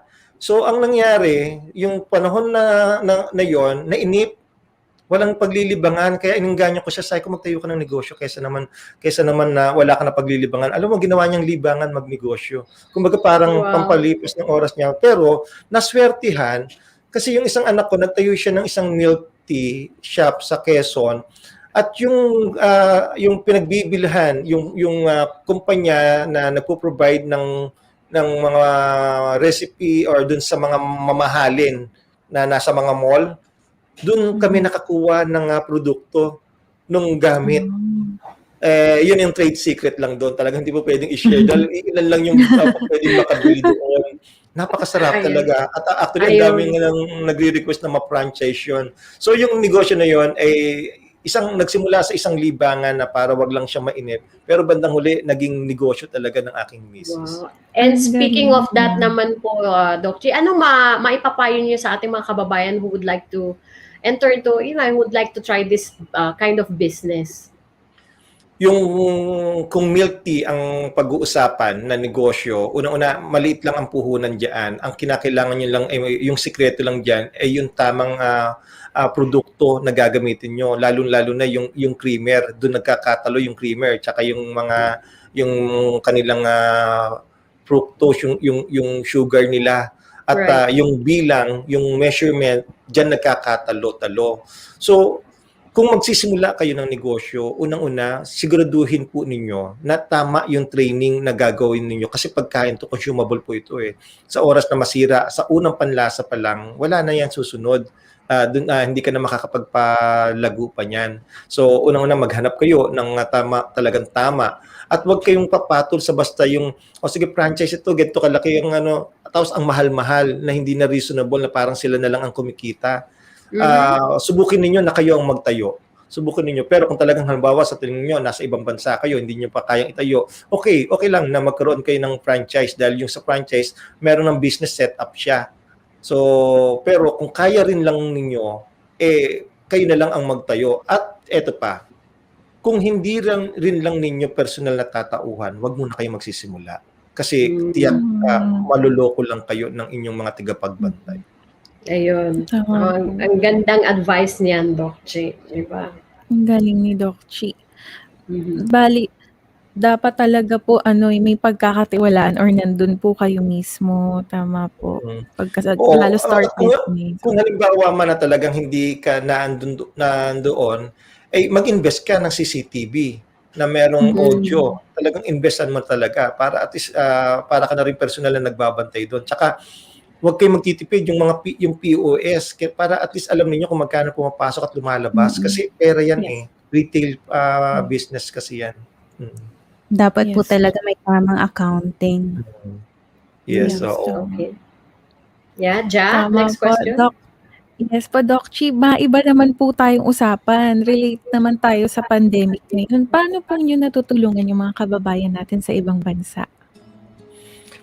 Well, yung sa ibang bansa, unang-una ating ginagamit yung ating social media accounts na Ako OFW. We have 327,000 followers sa social media natin at we have over 8 million to 16 million reach every month. Yan ng ginagamit natin yung social media para paalalahanan at i-remind lagi ang ating mga OFW. Pero sa ibang bansa na meron po tayong chapter ng Ako OFW, tulad nga dun sa France at sa Pakistan at yung sa Qatar, kapag meron tayong mga kababayan na medyo alam natin na nangangailangan ng tulong, lalo na nung kasagsagan ng pandemya na halos lahat na lockdown, tulad dyan sa bansang Kuwait, ang dami po natin na napadalhan po ng tulong dyan at nakipag-cooperate din po tayo sa OWA dyan sa Kuwait. Nakipag-cooperate po tayo, tumulong tayo, nag-assist sa kanila. Sa ibang bansa ay ganun din. Sa abot ng ating makakaya, kung hindi man tayo makapagbigay ng pinansyal o material na tulong, ay binibigay po natin yung ating oras at minsan malimit yung ating mga ideas kung paano palalaganapin yung pagbibigay ng tulong. Pero alam mo, pagmamalaki lang namin dito sa Ako OFW, dito sa Pilipinas, alam niyo ba na halos nakapamigay kami ng mahigit na 3,000 na food package sa iba't ibang lugar. Lalo na during the time na nagkaroon ng bagyo na Ulysses, talagang kami dumayo talaga sa iba't ibang probinsya para ipamigay ang ating mga tulong. Tulad dito sa Santa Rosa, Laguna, nung kasagsagan ng pandemya na halos walang nagbibigay ng mga pagkain pa that time dahil naka-lockdown. Alam niyo ba, nasang katerbang bigas ang aking in-order. Nung hindi ako nakabili ng mga dilata, ang laking ginastos namin, sariling bulsa at sa tulong ng aking mga kaibigan, namili ako sa SNR, mga imported na dilata. Yun yung ating mga pinamigay. Kasi alam natin, that time, talagang may pangangailangan. Maraming mga pamilya ng OFW. Ang binigyan namin dito sa Pilipinas, bagamat hindi sila OFW na matuturing, pero sila yung pamilya ng OFW. Sila yung ating binigyan ng tulong dito sa Pilipinas. Yun yung ating mga ginampanan sa panahon ng pandemic. Ang galing naman po. Ang Okay. galing ni Doc Chi. Opo. Yes, and last Thank you, question. Bitin tayo sa time pero yun nga, last question na tayo, Barda.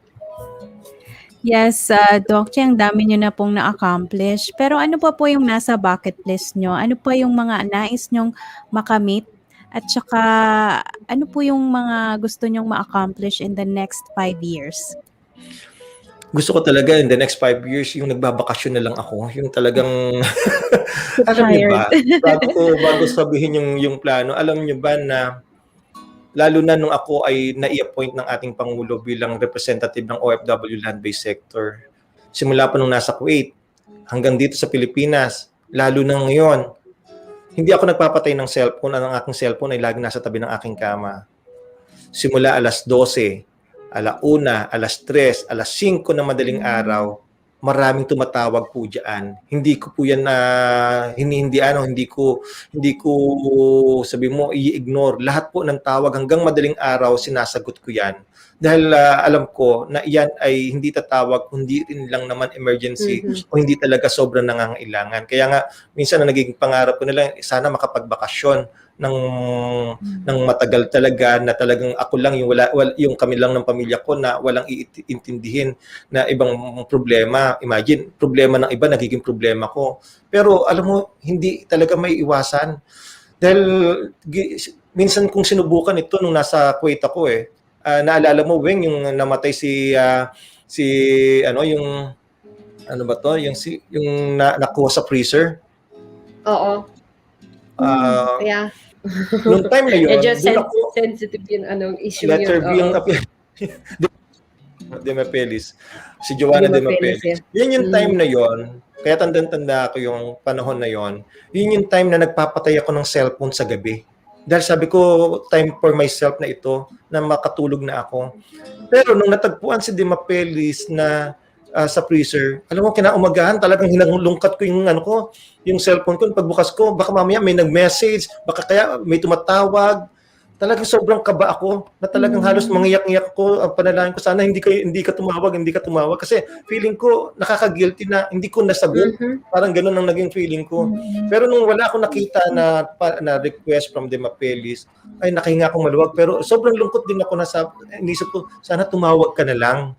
Since then, nung time na yon, hindi na ako nagpatay ng cellphone. Kaya yung sinasabi na magbabakasyon, hindi ko na rin magawa. Yun ay pangarap ko na lang. Marami pa tayong mga kinakailangan na gampanan.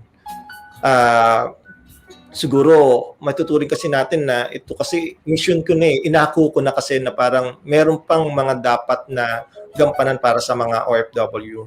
Nung panahon na nasa Kuwait ako, naging maayos ang aking pamumuhay naman diyan. Lalo na ako ay naging empleyado ng Ministry of Health. Ako lang kaisa-isang Pilipino na nagtatrabaho sa Office of the Undersecretary ng Ministry of Health. Kumbaga maayos, napakagaang ng aking trabaho, ang haba ng aking oras. Pero akala ko, kaya ako binigyan ng mahabang oras ng Panginoon para makapagpahinga, akala ko para sa sarili ko. Pero yun pala, yung oras na yun ay dapat ilaan ko pala sa ibang tao. Kaya ako nagkaroon pala ng gano'n, serbisyo pala talaga. Doon mo lang marirealize na meron ka palang mission, meron ka palang calling na akala mo binigyan ka para maging magaan ang buhay mo. Wala, hindi po pwedeng maging gano'n. Binigyan ka ng mahabang oras kasi meron kang mission. At since then, hindi ko tinatalikuran, marami pa tayong gagampanan, marami pa tayong gagawin. Yun yung nasa bucket list natin. Yung pagkakaroon ng OFW hospital, hindi pa tayo natatapos dyan kasi hindi pa siya batas. Yung OFW discount benefits ng mga OFW, simpleng bagay na akala mo para bang, ano ba naman yan, discount lang yan. No, alam nyo ba na ang mga OFW, tawag sa atin, bagong bayani. Pero tanongin niyo sarili niyo, ano ang benepisyo na kukuha ninyo mula sa gobyerno? Ano ang PhilHealth? Binabayaran natin yan. SSS, nagbabayad tayo dyan. Ang dami nating benepisyo sa OWA. Oo, kasi nagbayad tayo dyan. Duty free lang ang wala tayong bayad na membership, pero kailangan na bibili muna tayo para makuha natin yung benepisyo na yan. Ngayon ang tanong, ano ang benepisyo na naibigay sa atin na kumpara dun sa mga PWD, sa senior citizen, sa solo parents? Ano? Wala. Kaya nga, pinapanawagan natin, dapat at least OFW discount benefits man lang, simpleng bagay na po pwede nating masabi, ay, binigyan tayo ng halaga ng ating gobyerno.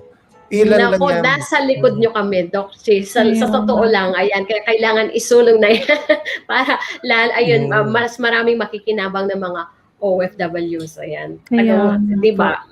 Sana nga, pati yung pension plan natin, kinakailangan, alam mo bang, ang dami-daming mga OFW na narito sa Pilipinas, puro mga nangangailangan na ng mga maintenance. Pero wala silang mapagkukunan. Alam mo kung bakit? Kasi sa lahat ng panahon ng kanilang pag-abroad, ang inuuna lagi nila, kanilang pamilya. Tayo, ganyan tayong mga OFW. Kada hiling ng pamilya, bigay. Kada hiling, padala. Bandang uli, wala tayong naitago para sa sarili natin. Kaya kung sa time na tayo na mga kailangan, wala na tayong paghuhugutan. Kaya nga tayo nananawagan na pagkakaroon ng OFW pension plan para sa ating mga OFWs. Yan. And at this point, ang dami talaga nating natututunan kay Doc Chi. Pero yun nga, medyo gahol na tayo sa time. Pa-part 2 tayo dyan, Doc Chi. Iimbitahin kita uli. Yes po, balik po dito. Marami pa kami matututunan at kumbaga, minumulat mo ang ating mata, ang aming mga mata sa mga bagay-bagay na dapat naming malaman na hindi namin alam. And yun nga, maraming salamat, Doc Chi. Where can they follow you again, please? Your social media accounts? Yes, oo. Pwede niyo pong sundan ng unang-una yung ating Ako OFW page, yung Ako OFW Inc. Sundan niyo po kami dyan. Lahat po ng ating mga activities ay naririyan. At ganoon din po yung aking personal account na Chi Umandap para ma-update din po kayo sa mga pangyayari na narito sa Pilipinas at sa ibang bansa.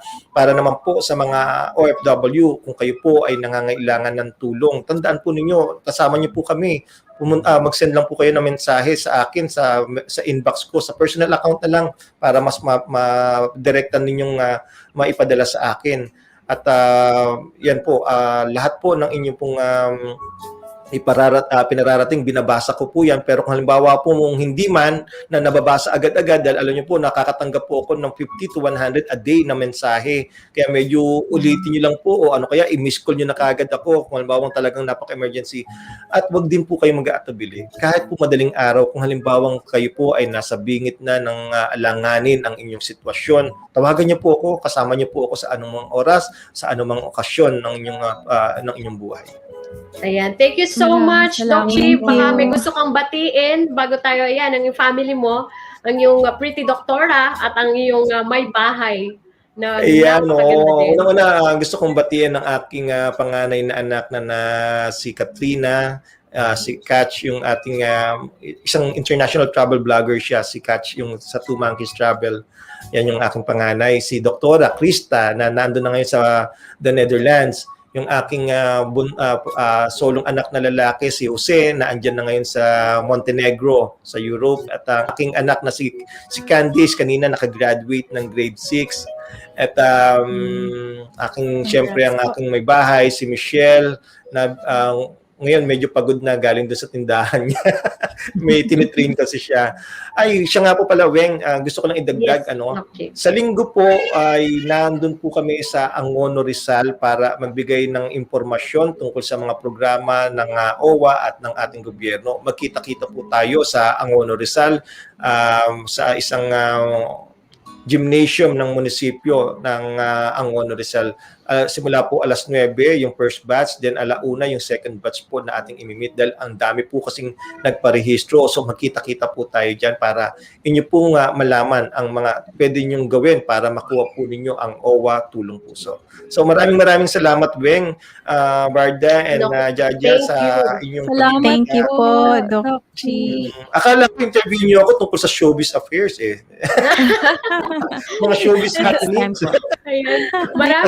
Maraming salamat, Doc Chi, for your time. I know kahit busy ka. Ayun ang gustong-gusto ko kay Doc Chi, ay pag isang chat ko lang yan, sumasagot yan kaagad. Kaya sa inyong mga OFWs, with all of your concern, pwede po ninyong i-PM si Doc Chi. Usap tayo pag uwi ko, Doc Chi.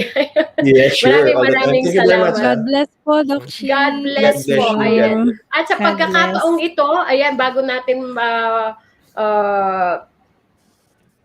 mag-say ng goodbye kay Doc Chi, ayan, i-announce na muna natin ang ating winner. First, GCash winner. Ayan, ipakita na. Ayun, si Congratulations kay Bea Colorado Narca. Ayan, from the Philippines. Narca. At nanalo ka ng GCash 500 courtesy of Doc Chi. Ayan, thank you so much for joining. Share pa rin yan sa ating Congrats. Ayan, at may Thank mga you po, comments Doc tayo Chi. dito bago tayo matapos. Ayan, from Esther Lee Agustin, praise God. Amen, Doc Chi. Napaka-useful ang mga natutunan at narinig namin. Ayan, God bless po, ang sabi niya. Thank you very much. Si Miss Ellen po sabi kay Doc Chi, maraming salamat po Dr. Chi. Isa po kayong inspirasyon sa lahat ng bagong bayani ng bayan. God bless Maraming po. salamat po, Ma'am Ellen. Ayun. And syempre yan, from John Linga Lozano, more power Doc Chi, more power sa ako, OFW. Maraming salamat Doc Chi. Ayan, Salamat, wala na pare. talaga tayong time. Thank you so much. At asahan namin na maimbitahan namin kayong muli. Thank you. Thank you so much. Thank you po. Yan. Doc. At huwag po kayong aalis. Marami pa tayong aabangan. Exit muna tayo at pasok naman si Nailin and Basil. EntrePinoy online. Hi, Nailin. Nagbabalik po kami. Dami nating natutunan doon kay kay Doc Chi, No? Kanina pakiramdam ko audience din talaga ako, no? Iba talaga yung may sapat na kaalaman. Bukod sa kung ano na yung alam mo, na parang ang dami pa pala natin hindi alam na dapat na bigyan ng pansin. Kaya, eto na po tayo sa ating MDMA, mga dapat malaman abroad. Okay? Kaya simulan mo na, Sir Basil. Apo. Ang unang-una is how to verify your OWA membership status online. Overseas Workers Welfare Administration, or OWA, formerly known as Welfare and Training Fund for Overseas Workers, is an attached agency of the Department of Labor and Employment, and a membership institution meant to protect and promote the welfare of overseas Filipino workers, or OFWs, tayo po yun, and their dependents. This national government agency is meant to safeguard the welfare of OFWs in all stages of migration, pre-departure, on-site, and upon arrival. With over 31 overseas posts in 27 countries, it also has regional presence in 17 regions of the country, making it accessible for OFWs in distress. OWA provides awareness and clarify expectations and gives out basic language training for first-timers. The agency also helps returning OFW reintegrate with hosts of livelihood training and programs upon their return. Ngayon po, how can I check the status of my OWA membership kung need nyo i-check? Well, typically valid for 2 years. An OWA membership's validity can be determined by checking the date on the Overseas Employment Certificate, or yung OEC, yung binibigay natin pag nag-ano tayo, or the OWA Balikbanggagawa slip. If the membership date is not more than 2 years, then the membership is still valid along with the benefits that come with it. Another option would be by downloading the free OWA mobile app through Google Play for Android-operated smartphones or App Store for iOS devices. The app contains the member's information, including the name, birth date, passport number, employment contract information, OWA membership status, payment history, and member beneficiaries. It also comes with a list of member benefits, membership renewal option, and OWA contract information. So, meron po siyang app na pwede niyong i-download sa mga smartphones nyo sa Play Store para sa Android and App Store para sa iPhone.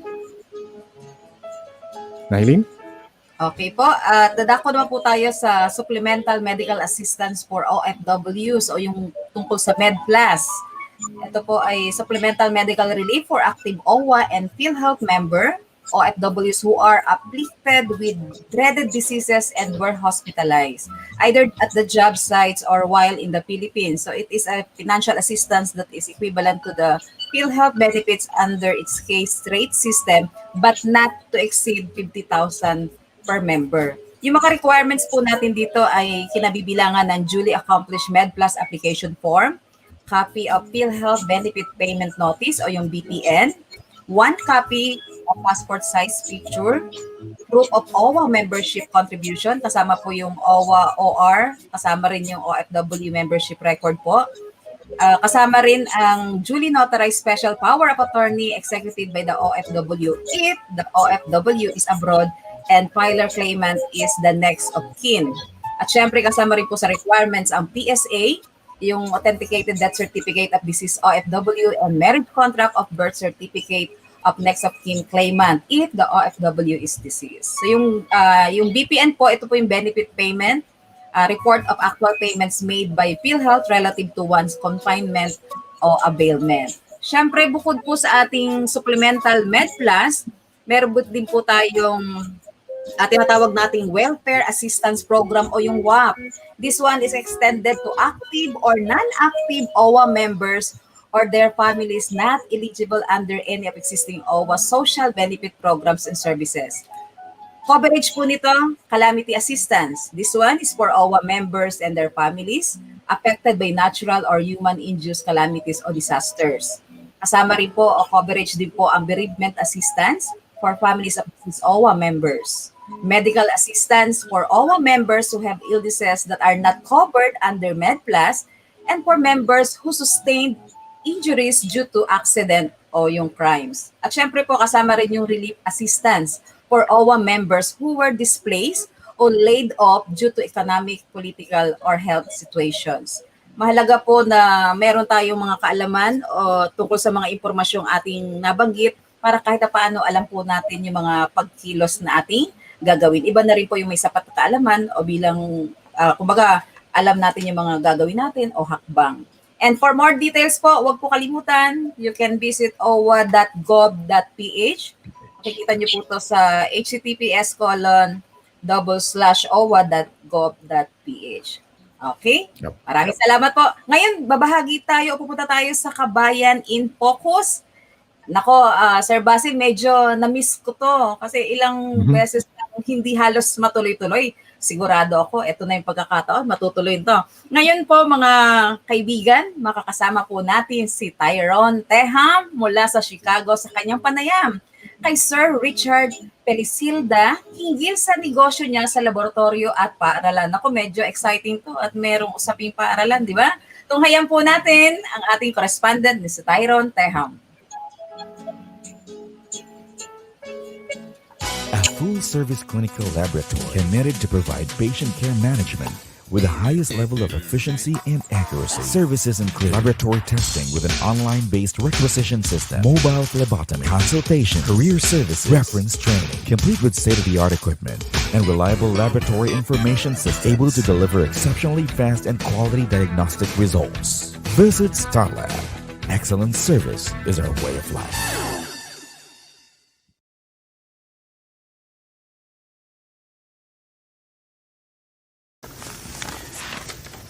Good evening, Philippines. Good morning, Chicago, and good afternoon wherever you are in the world. Welcome to EntrePinoy World. This is Tyrone Teham, otherwise known as Mr. Voice-Centric, your correspondent from the United States. We are straight from Chicago, Illinois.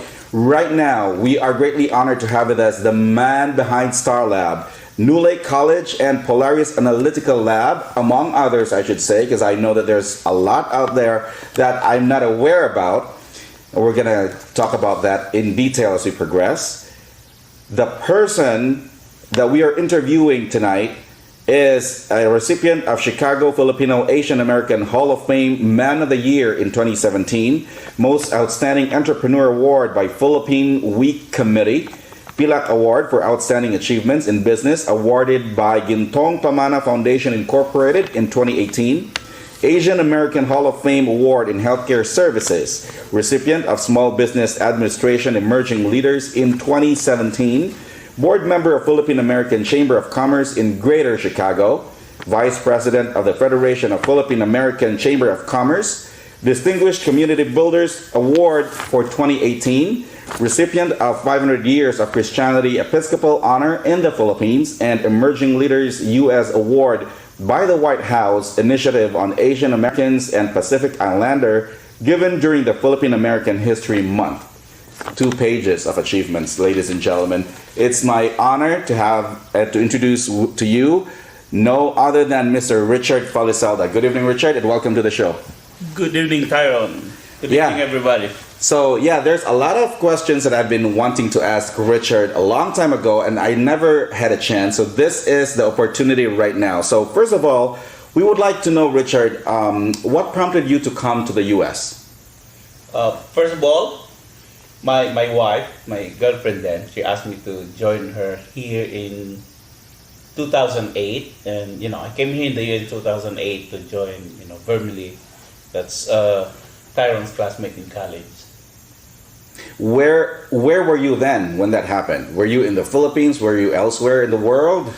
Before I came here, I was assigned in China. I was teaching ESL in China. I was there for like 5 years. That was my last assignment before coming here in the US. ESL meaning English as a second language? Correct, yes. Before coming to China, were you already doing businesses in the Philippines? Just small thing. When I was in college, I was doing some T-shirt printing whenever there is like sports activities in our university in the school. So the intramurals, they have team shirts, uniforms. Then I was the one who get the contract for that for T-shirt printing. So even at a younger age, you already have that business inclination. You're already into business at a young age. I did. Pretty much. That was already in my mind, and I think I got that from my mom. My mom was, doing some, selling some ginanggang barbecue in the street, small sari stores, sidewalk vendors in Cebu, whatever. Oh my goodness. That's the nice part of this story, ladies and gentlemen. And so when you were in China, were you just strictly teaching, or you were doing business as well on the side? And my day job, of course, is teaching in the university in China. Mm-hmm. And then I was also managing some musicians, like, musicians in some hotels, bars. So I get some group of musicians in the Philippines, and then I place them in some bars and hotels in China. There you go. So I can really tell the businessman mind in you even before coming to the U.S. So when you came to the U.S., Richard, how did you immediately open a business? How did it all start? No, by profession, I finished education. My undergrad and graduate degree were both in education. So I was looking for a teaching job when I came here. But my wife is in healthcare. She's a physical therapist like Tyrone. So she advised me to get some short-term courses. So I took phlebotomy for 6-week course. Then after that, I worked in the laboratory, and then I worked there for like 6 months. Oh no, more than almost a year. Then I learned the trade, left, and started my own. But before that, I was working in restaurants. I don't know if you know Hongning Restaurant. I worked there for about 3-4 months. Then I left and worked in the laboratory as a phlebotomist. This was immediately after you came to the U.S., you worked at a restaurant immediately after arrival? Correct, yes. Okay, what was your work then at that restaurant?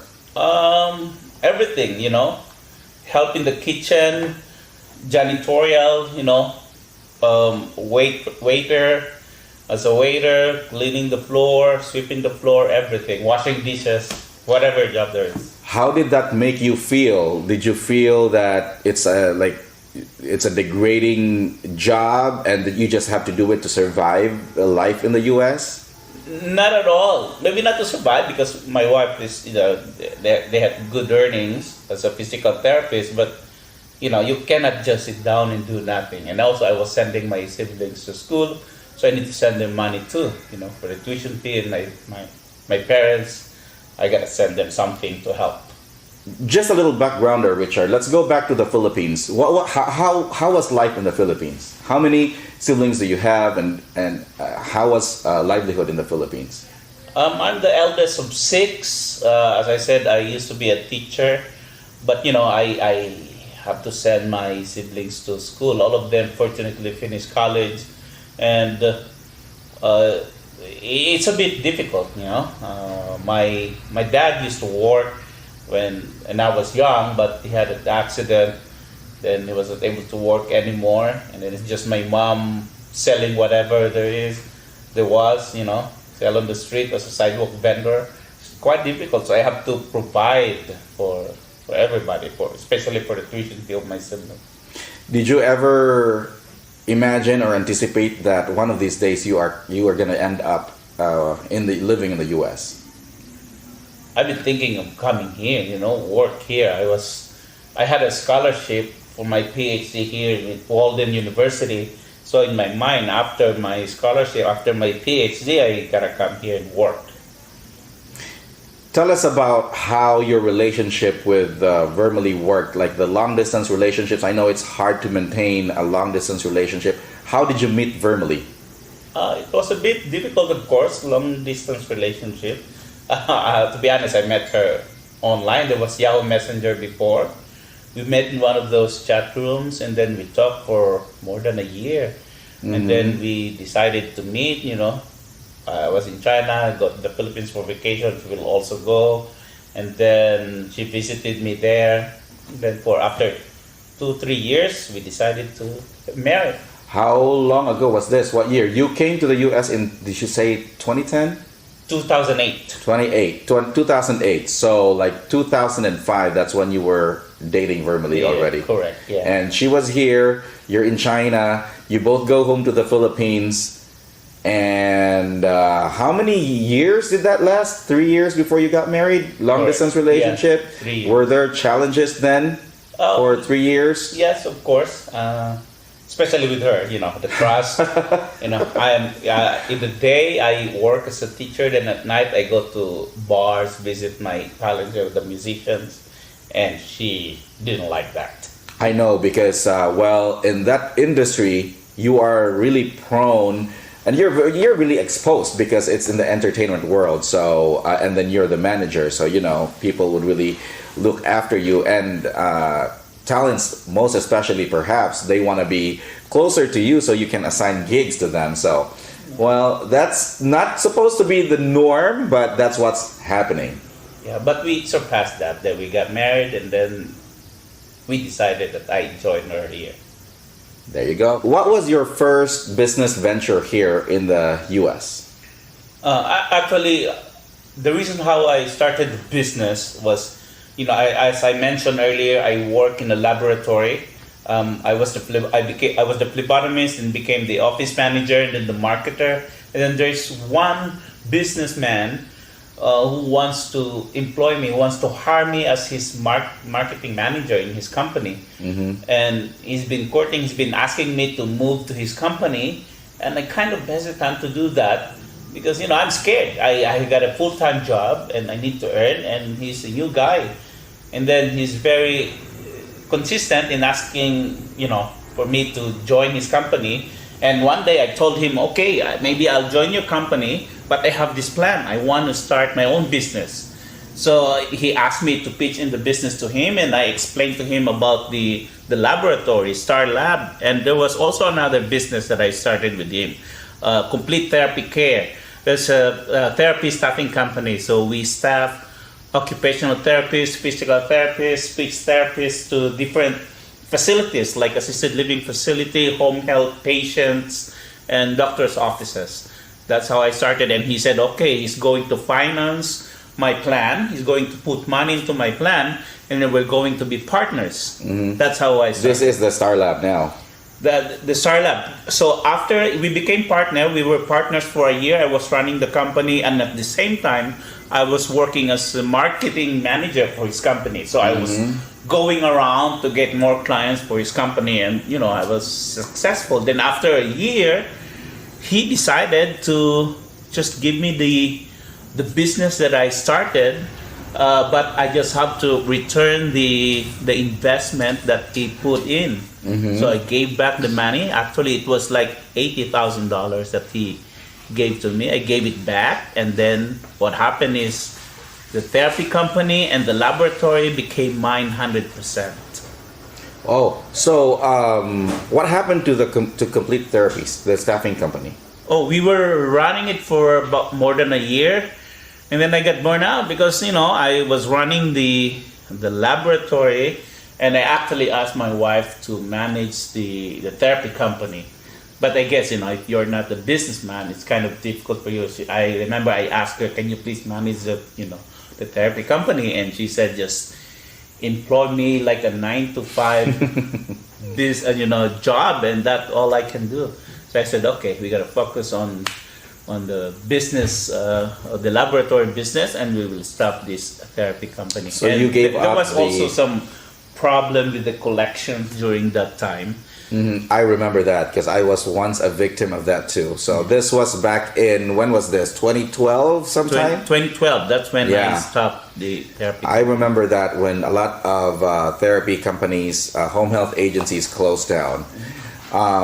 So let's talk about Star Lab. You started with a partner, and this partner of yours invested $80,000. And how did you make it grow? So at the beginning, you were the phlebotomist. Were you the only phlebotomist then? Yeah, I was the only phlebotomist. I wake up 4 o'clock in the morning to draw patients. Collect the specimen to different facilities. Rockford, I travel like 200 to 250 miles in one day. Wow. Collect specimens, and then I should be done around noon, 1 in the afternoon. Deliver the specimens to the laboratory where I used to partner with, and then change my clothes to coat and tie, and then go out marketing. Wow. Get more clients until I hired 1, 2, 3 until I had like 8 phlebotomies during that time. And someone encouraged me to, they told me, you should have your own lab. You have a lot of specimens now.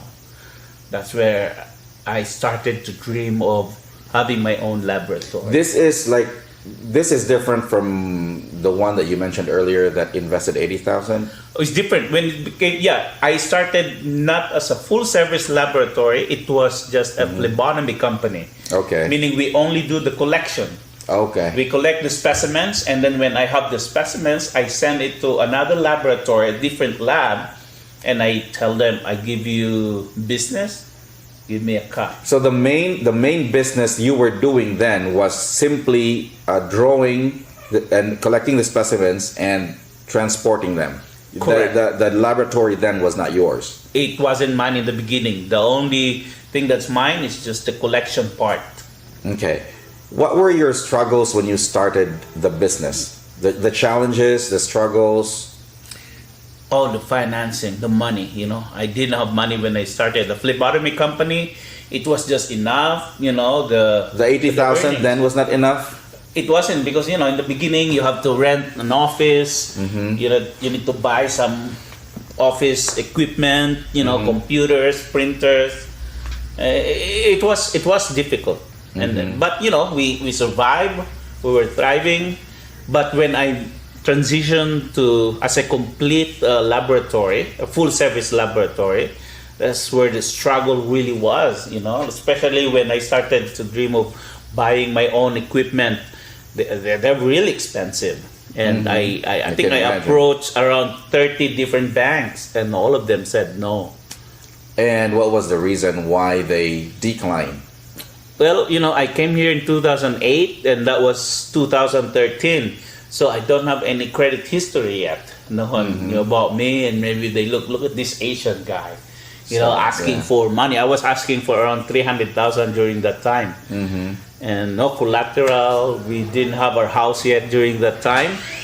There was nothing. I was just telling them that I have a good plan.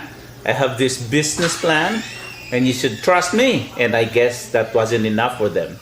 So, by the way, ladies and gentlemen, we're here in Star Lab right now. So, did this used to be the original space, or this was after it became a what do you call that term? The full service laboratory? No, I started as a phlebotomy company. I was renting a small office, 500 square feet room in Skokie as a phlebotomy company. When I started as a full service laboratory, I started down in the south side, 79 in Pulaski in Chicago. I was renting in a 1,200 square feet room. That's very small, and it's really small, 1,200. And then after 3 years, I got to buy more equipment. I have to hire more people, and the building is just too small for us. And we started to have good earnings. So by 2015, I was looking for a place to move, and then my bank told me, hey, you can actually buy your own building. So I found this building, which is 5,000 square feet. So I was able to purchase this building in 2015 by the help of SBA. I got a loan from SBA, Small Business Administration. So I bought this building in 2015. We moved down here. Okay. So how was the experience from not being able to loan money from the banks, and now banks offering you money? How was it? How did you get to that point? That's the thing with the bank. When you need money, they won't give you. If you don't need money, they will ask you to, get a loan. How much do you need? Now I actually, well, of course, everybody needs money, but I can get by. I can buy stuff without getting a loan, but they will always tell you, we'll provide you the loan, whatever you need. They will now offer you the money because they have seen how successful you have become in a matter of just a decade in the business, correct? Actually, yes. We were 1 year, 1 decade, 10 years. 10 years. April 11, 2011. That's how when I started the company. So last April 11, 2021 was our 10-year anniversary. We are now here in this location. Let's talk about how you started the business here in this location. This is actually, what's the address here? 9213 Park Lane Avenue, Franklin Park. This is technically the new building you purchased when you started the business, correct? Correct, yeah. Okay, and how big is this? This is 5,000 square feet building. Okay, so let's start the business here in Franklin Park. How many equipment did you have? What did you do? So when we moved here, that building in Pulaski in Chicago, actually those were my first equipment. And then when I told all my vendors, Siemens, Henry Schein, and McKesson, when I told them I'm moving to a bigger building, you know what they did? They said, okay, we are going to provide you state-of-the-art, modern, new equipment. I didn't need to use my old equipment. In fact, my old equipment are now all in the storage building. I put them in the storage, and I'm thinking of one day I will donate them, bring them to the Philippines, so it could be used in some hospitals. So when I moved here, my vendor, actually it was Henry Schein, Beckman Coulter also. So they provided me with all the new state-of-the-art building that we have here, state-of-the-art equipment that we have here. To run my, as a full service laboratory. When you say vendor, are you talking about your suppliers? Supplier, yeah, equipment supplier. Okay, so they offered you the equipment? They offered me because the volume became really high, I had a contract with them that I got to spend around $150,000 a year in order for them to provide me all the equipment, but I was spending more than that, I think times 2, times 3 of the contract price that I had with them. So they had to give me an additional equipment and new equipment. So there weren't any reservations then because they see how your business is growing, and so they offered those equipment. Did you not have any hesitations then that I'm just growing so fast? Will I be able to make it? Will I be able to sustain? Will I thrive? Did you have those in mind? There's always a danger. Whenever you read a book or you talk to someone, they always say, you got to be careful with your growth. You need to grow slowly. If you grow abruptly, like really quick, there might be some problem with that. But, I in my mind, you can really grow fast as long as you're ready. You need to put some measures in place. Like, personnel. You need to put personnel right away. If you need more phlebotomists, whatever is needed, I always make plan in advance for everything. I don't succeed all the time. There's always some failures, but I always get up when I fall, and I always try again when there's some failure. Speaking of failures, what were your failures? I'm interested. The reason I'm asking that question is I'm interested to know how you failed and how you managed to get back up after the failure. In the very beginning, I was chasing the revenue. I'm telling you, I want big numbers. I want the revenue to be high. And for like a year or two, I was chasing good numbers. The money should be there in the bank. And I think I failed when looking at that. So what I did, I changed my strategy.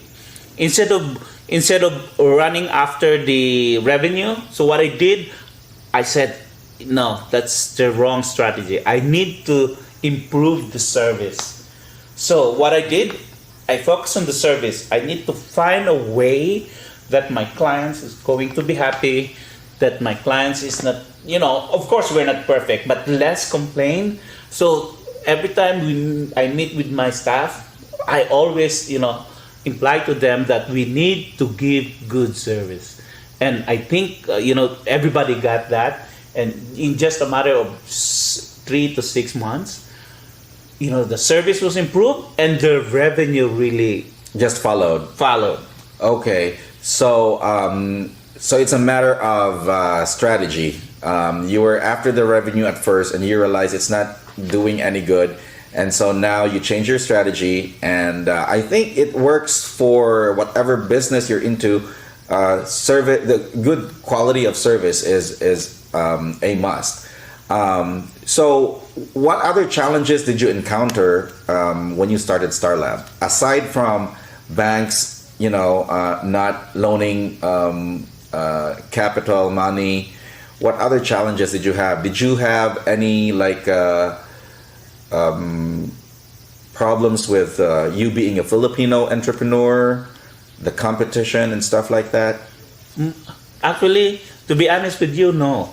I never felt discriminated upon. And when I started the company, I market all the time. I use guerrilla marketing. That's how I term it. What I meant is I go out, I visit different facilities, clinics, and different buildings. I will go there, introduce myself, give my card.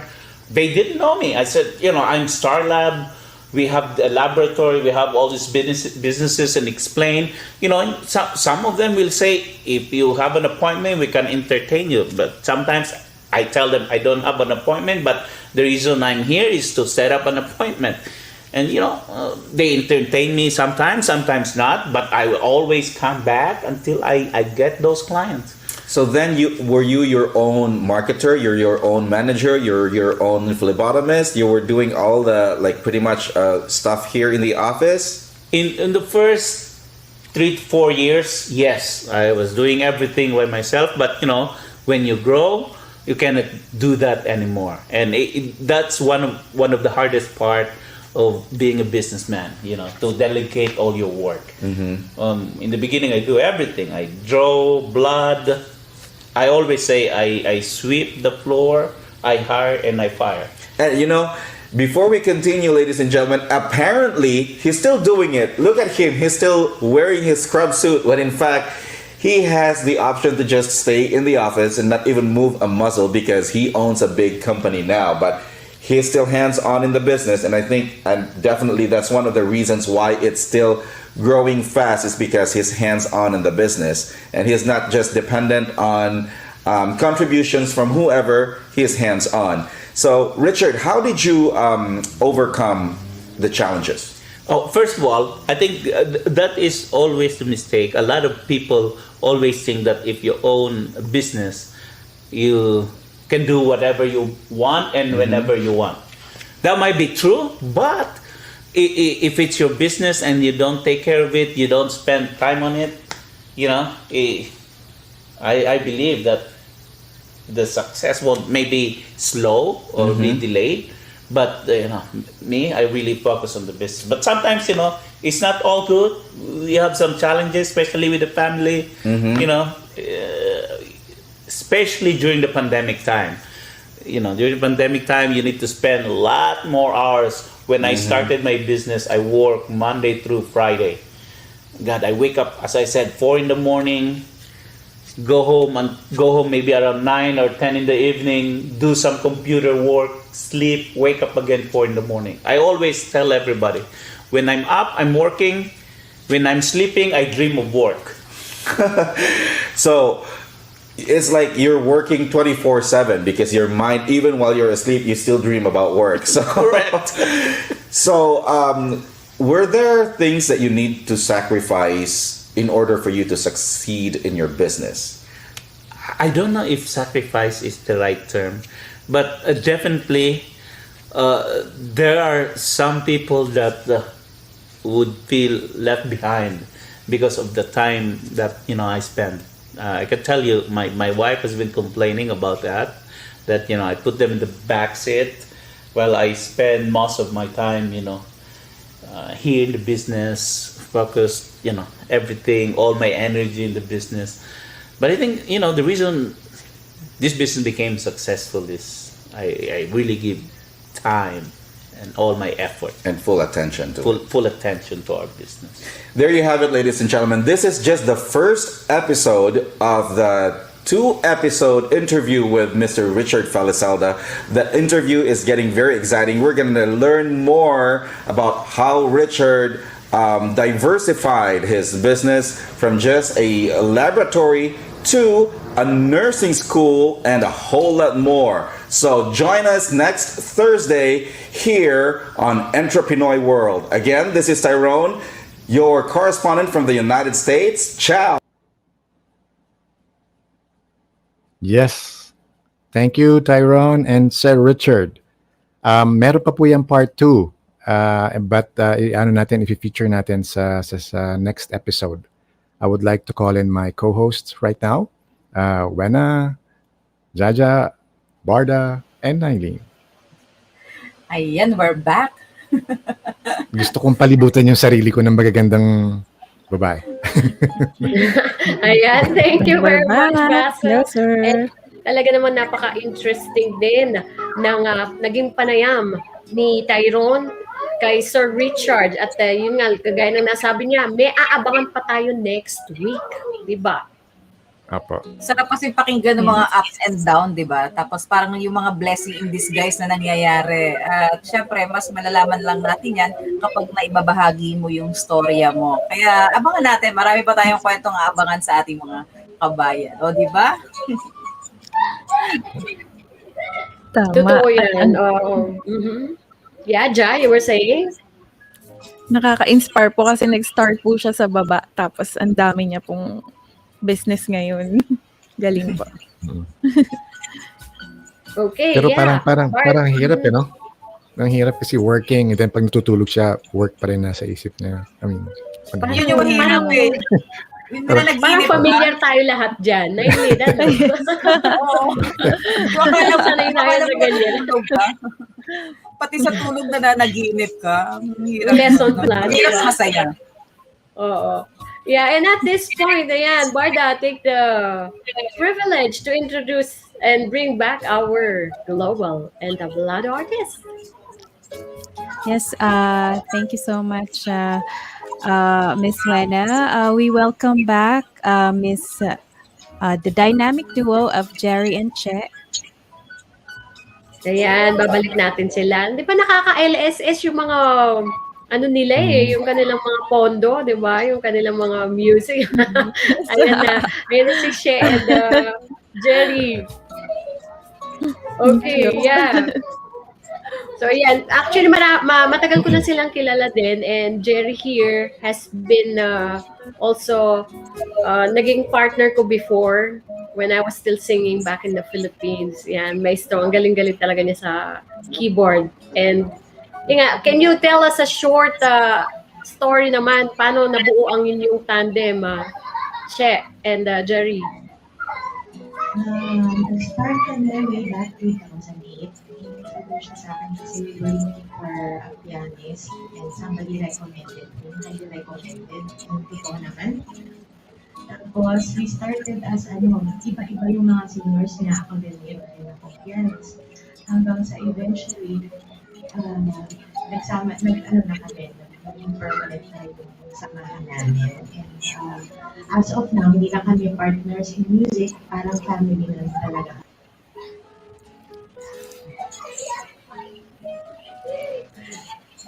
Wow. Ayun. Any one of you would like to ask another question for them? Yeah, may question po. Kung napansin ko yung mga songs nyo kanina. Although, nakakaano sa amin kasi yung ano ba pong ibang genre? Nakaka-relate ako kasi yung mga yung ng songs. Pero yung ano pa pong ibang genre ang inyong kinakanta? Makakagawin sa iyong edad namin. Nabuking ko kayo. But, okay lang po. We, variety po kami. So we have a little of everything. But mostly, sa ngayon, dati kasi palagi kami updated na bago lang po namin ang inaaral. Pero we noticed kasi hindi nagtatagal na hindi madaling mapagsawaan ng mga audience. So, mas nag-iipon kami ng mga classic kasi you will never go wrong with classic songs. Especially the 70s, 80s, and 90s. Yes. Gaganda pa naman ng songs from that generation din. Nakaka-bring back ng memories. Saka hindi lang yung kanta nila, yung nakaka-bring back ng memories. Yung sila mismong dalawa, yung kumakanta, tapos na-enjoy nila yung ginagawa nila. Parang mapapatitig ka, tapos habang nakikinig ka dun sa mga songs, since medyo nasa edad natin ng konti, di ba? Kumagip tayo ng konti. Parang bring back the memories. More reminiscing habang nakikinig po sa inyo. Sarap pong pakinggan, Cheryl. Sobra. Usually nakakakuha rin kami ng ganyang comments, especially during events, halimbawa, tapos din mga tugtugan namin.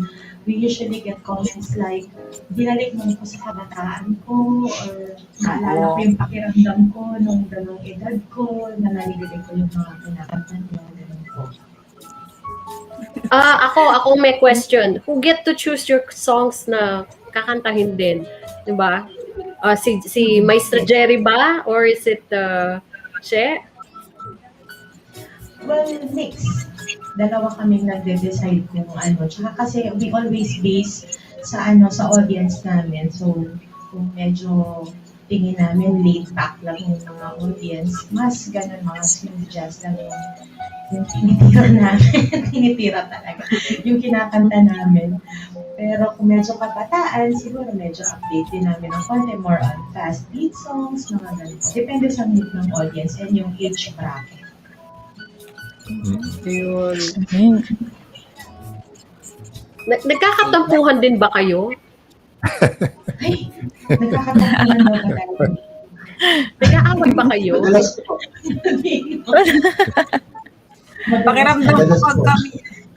Pakiramdam ko pag may tampuhan, dinadaan din nila sa kanta, no? Sa kanta. Yung sasabihin ko yun. Siguro mapapansin mo pag yung... Ang sagutan ko kanta, no? Yung nila-line up niya, yun, galit siya sa akin.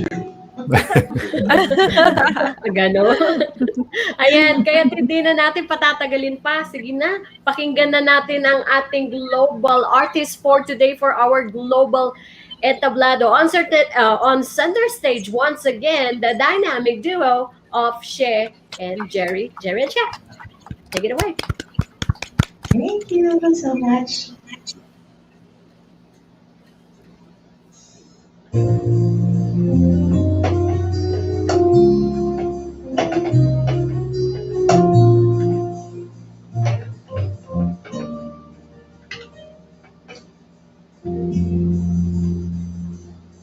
There I was, an empty piece of a shell, smiling my own world without even knowing what living life is all about.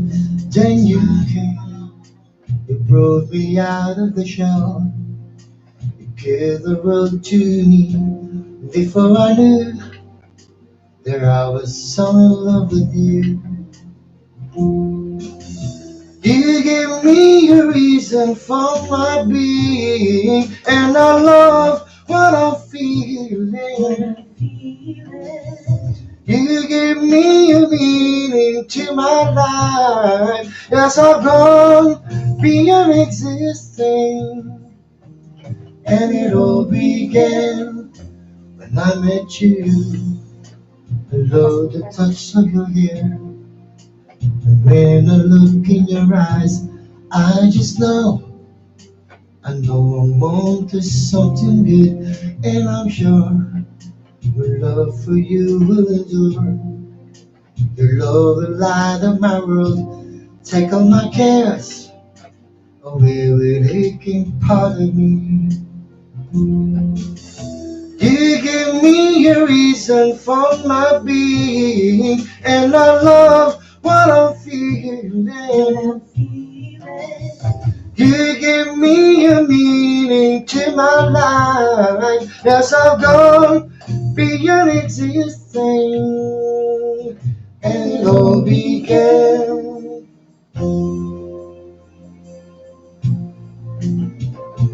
That was When I Met You by the Apple Hiking Society. And this next song I'd like to share to all our beautiful hosts for this evening sa mga nagagandahang nila. This is a song by Tina Bonnevie. Bakit ba ganyan? Ibig ko'y lagi kang pagmasdan. Umulat umaraw ay hindi pagsasawaan. Ang iyong katangian, damdamin ko'y ibang-iba kapag kapiling ka, singka. Ewan ko kung bakit pa ganyan, damdamin ay di maintindihan. Kailangan ng pag-ibig pa, dahil sa ako'y nagmamahal sa'yo. Magmula nang kita ay makilala.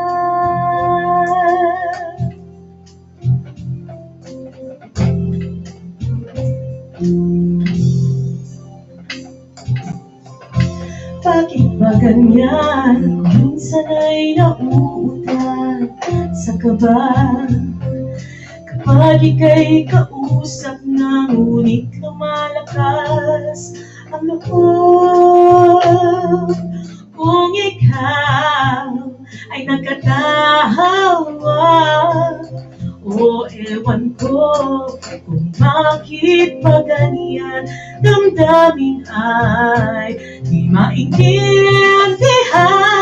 Kailangan ang pag-ibig mo, dahil sa ako'y nagmamahal sa'yo. Magmula nang kita ay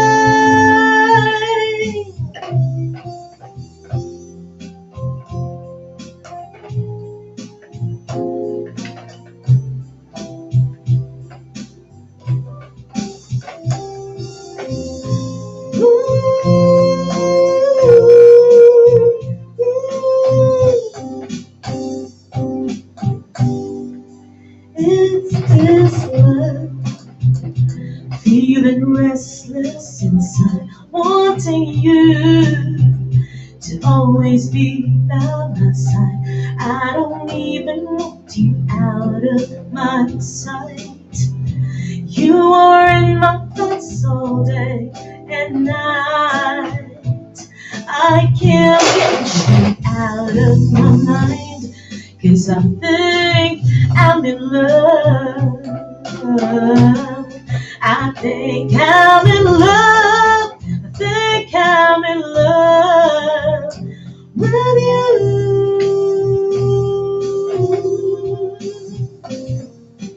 Every single day, every single night, every single moment of my life, I wanna spend them all with you. I think I'm in love. I think I'm in love.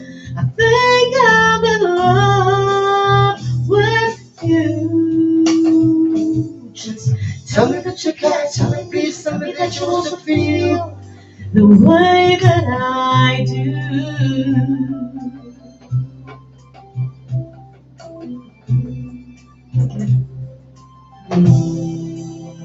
Can't describe what such as not enough can't explain.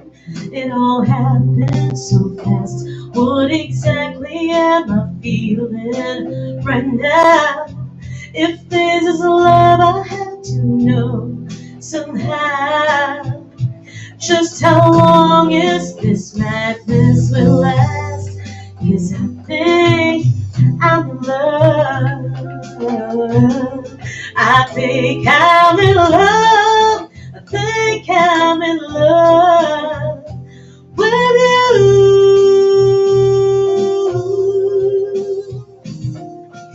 Every single day, every single night, every single moment of my life, I wanna spend them all with you. I think I'm in love. I think I'm in love. I think I'm in love with you. Just tell me that you care, tell me please, tell me that you also feel the way that I do.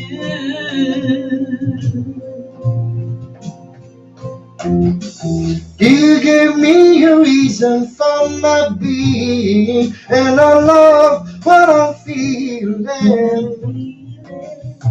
You give me a meaning to my life. Yes, I've gone beyond existing, and it all began when I met you. When I met you. Ooh, you give me a reason for my being, and I love what I'm feeling.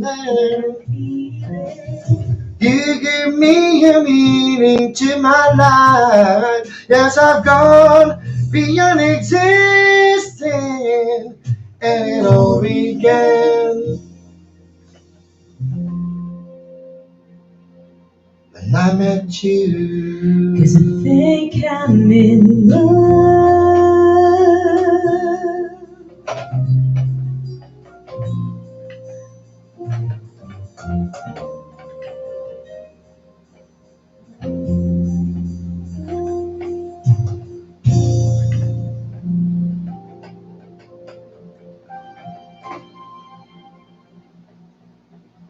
Hope you enjoyed that. Thank you po.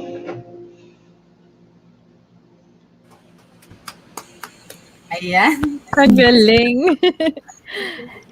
Masasabi ko lang, Thank you po, so I much. love. Love ko yung dalawa. Super throwback na naman po. Ang galing po, grabe. Miss Nakaka-inlove. Cheryl, Miss Cheryl and Sir Jerry, meron po ba kayong mga gustong batiin, tapos yung mga social media accounts nyo, saan kayo makikita? Yes, we would like to greet all our friends who watched and hopefully who are still watching. Thank you po. And also, we only have one social media account. We have a Facebook page po. You can just search for Jerry with a J and check. Facebook.com/Jerry and check. And yun po, sa ngayon, since we are still, ngayon pala po, medyo bumabalik yung pag-open ng bars. So, meron kaming upcoming gig sa Saturday in Clark para sa kung may mga nanonood po dito sa Pampanga. We have a gig at Hungry Neighbors Clark this coming Saturday, 6:30 po. And we'll keep you posted on our Facebook page po for schedules ng yung gigs. Yan. Ayun. Thank you po. Ang galing-galing ko. Grabe. Once po, and again po, also thank for you. having us, Miss Wena. Thank you po sa inyong lahat. Nice meeting you all po. Nice to Thank meet you. you po. Thank you very much. Thank you. Po. Go follow them. Yes. Yes. Yes, please. Follow po. Yes. Jerry and Napakagaling. Che on Facebook. Facebook Yes. page. Jerry and Che. Thank you. Ngayon naman po, i-announce ko yung, namin ni Nailin, yung dalawang lucky GCash winners natin. Yung susunod na GCash winners. Yung first po, si Estrelli Agustin. And yung second, Nailin, Ay si Ellen Laudres. Ayan po, makipag-ugnayan lang po para sa inyong GCash. Ayan, congratulations. Congratulations po. At Ellen Laudres. Congrats. Okay. Para naman po sa ating words of wisdom, ika nga ni Nailin, pagmamahal ng pamilya at mga kaibigan ang siyang lakas at saya ng mga mahal natin sa buhay na nasa malayo at may distansya. Tawag, pagbati at pangungumusta ay malaking bagay na. Ipagkakait mo pa ba? Muli, Nailin, sa inyong harapan, nagpapaalam at nagsasabing maraming salamat po. Hanggang sa muli. Ayun, maraming salamat sa iyo, Nailin. And once again, welcome back. Welcome to the family, Barda. Ayan. Thank you so much. Welcome, Barda. Naway na-enjoy mo ang first episode mo with the EntrePinoy Yes, enjoy World na enjoy. family. Yes, Ayun. maraming natutunan at na-enjoy sa music. Di ba? Yan, marami pa tayong aabangan sa mga susunod pa nating mga episodes mula sa ating mga kababayan. And at this point, would you like to thank our production team as well? Yes, I would like to thank our production team po talaga tonight. Ulit, maraming salamat kay Junico Espino, kay Cholo Medalo. Thank you rin po kay Tyron Teham, ang ating correspondent from Chicago, and ang voice-over natin na suki, si Gabriel Schultz. Salamat po sa inyo. Ayun. Thank you so much. At maraming salamat po sa panonood nyo muli sa aming pagtatanghal sa gabing ito. Naway natuwa kayo at nagkaroon ng panibagong inspirasyon at motibasyon sa aming naibahagi sa episode na ito. Sa ngalan pa rin ng buong puwersa ng programa ito sa aking mga co-hosts, of course, si Nailin na laging nandyan ang mga words of wisdom niya. And Sir Basil from the Bahamas, thank you. At kahit nalilate ka lagi sa iyong trabaho para lang makasama kami, thank you so much. Commitment. Correct, ayan. And si Jaja, ang ating busy prinsesang negosyante na laging maaasahan sa tuwing tawag ko sa kanya, tuwing chat ko sa kanya. Thank you so much. And syempre, again, welcome to the family, Barda. Yan, maraming salamat. Mabuhay ang bayaning Pilipino sa iba't ibang panig ng mundo. Correct. Ayan, maraming salamat sa iyo. And syempre, what Nailin and Basil mentioned earlier, yan sa ating correspondent from the US na kahit hindi natin nakakasama sa live stream, laging naandyan na si Tyron Teham. Yun. And once again, in behalf of our Entrep Radio team, kay Serene Toralba, Miss Faith Pastrana, Karen Digilia, na patuloy ang suporta sa amin. At syempre, maraming salamat sa oportunidad na ibinibigay niyo lagi sa aming nag-iisang voice master of the Philippines, Sir Pacholo de Leon Gonzalez. At sa inyo, mga giliw naming tagapanood, subaybayan niyo kaming muli sa susunod na Huwebes, dito lamang sa programang handog namin sa inyo. EntrePinoy World. Ang boses ng bagong bayani. Sa anong bahagi ng mundo? Maraming salamat po at hanggang sa muli. Bye! Paalam po. Bye everyone. Next week po uli. Hanggang sa muli.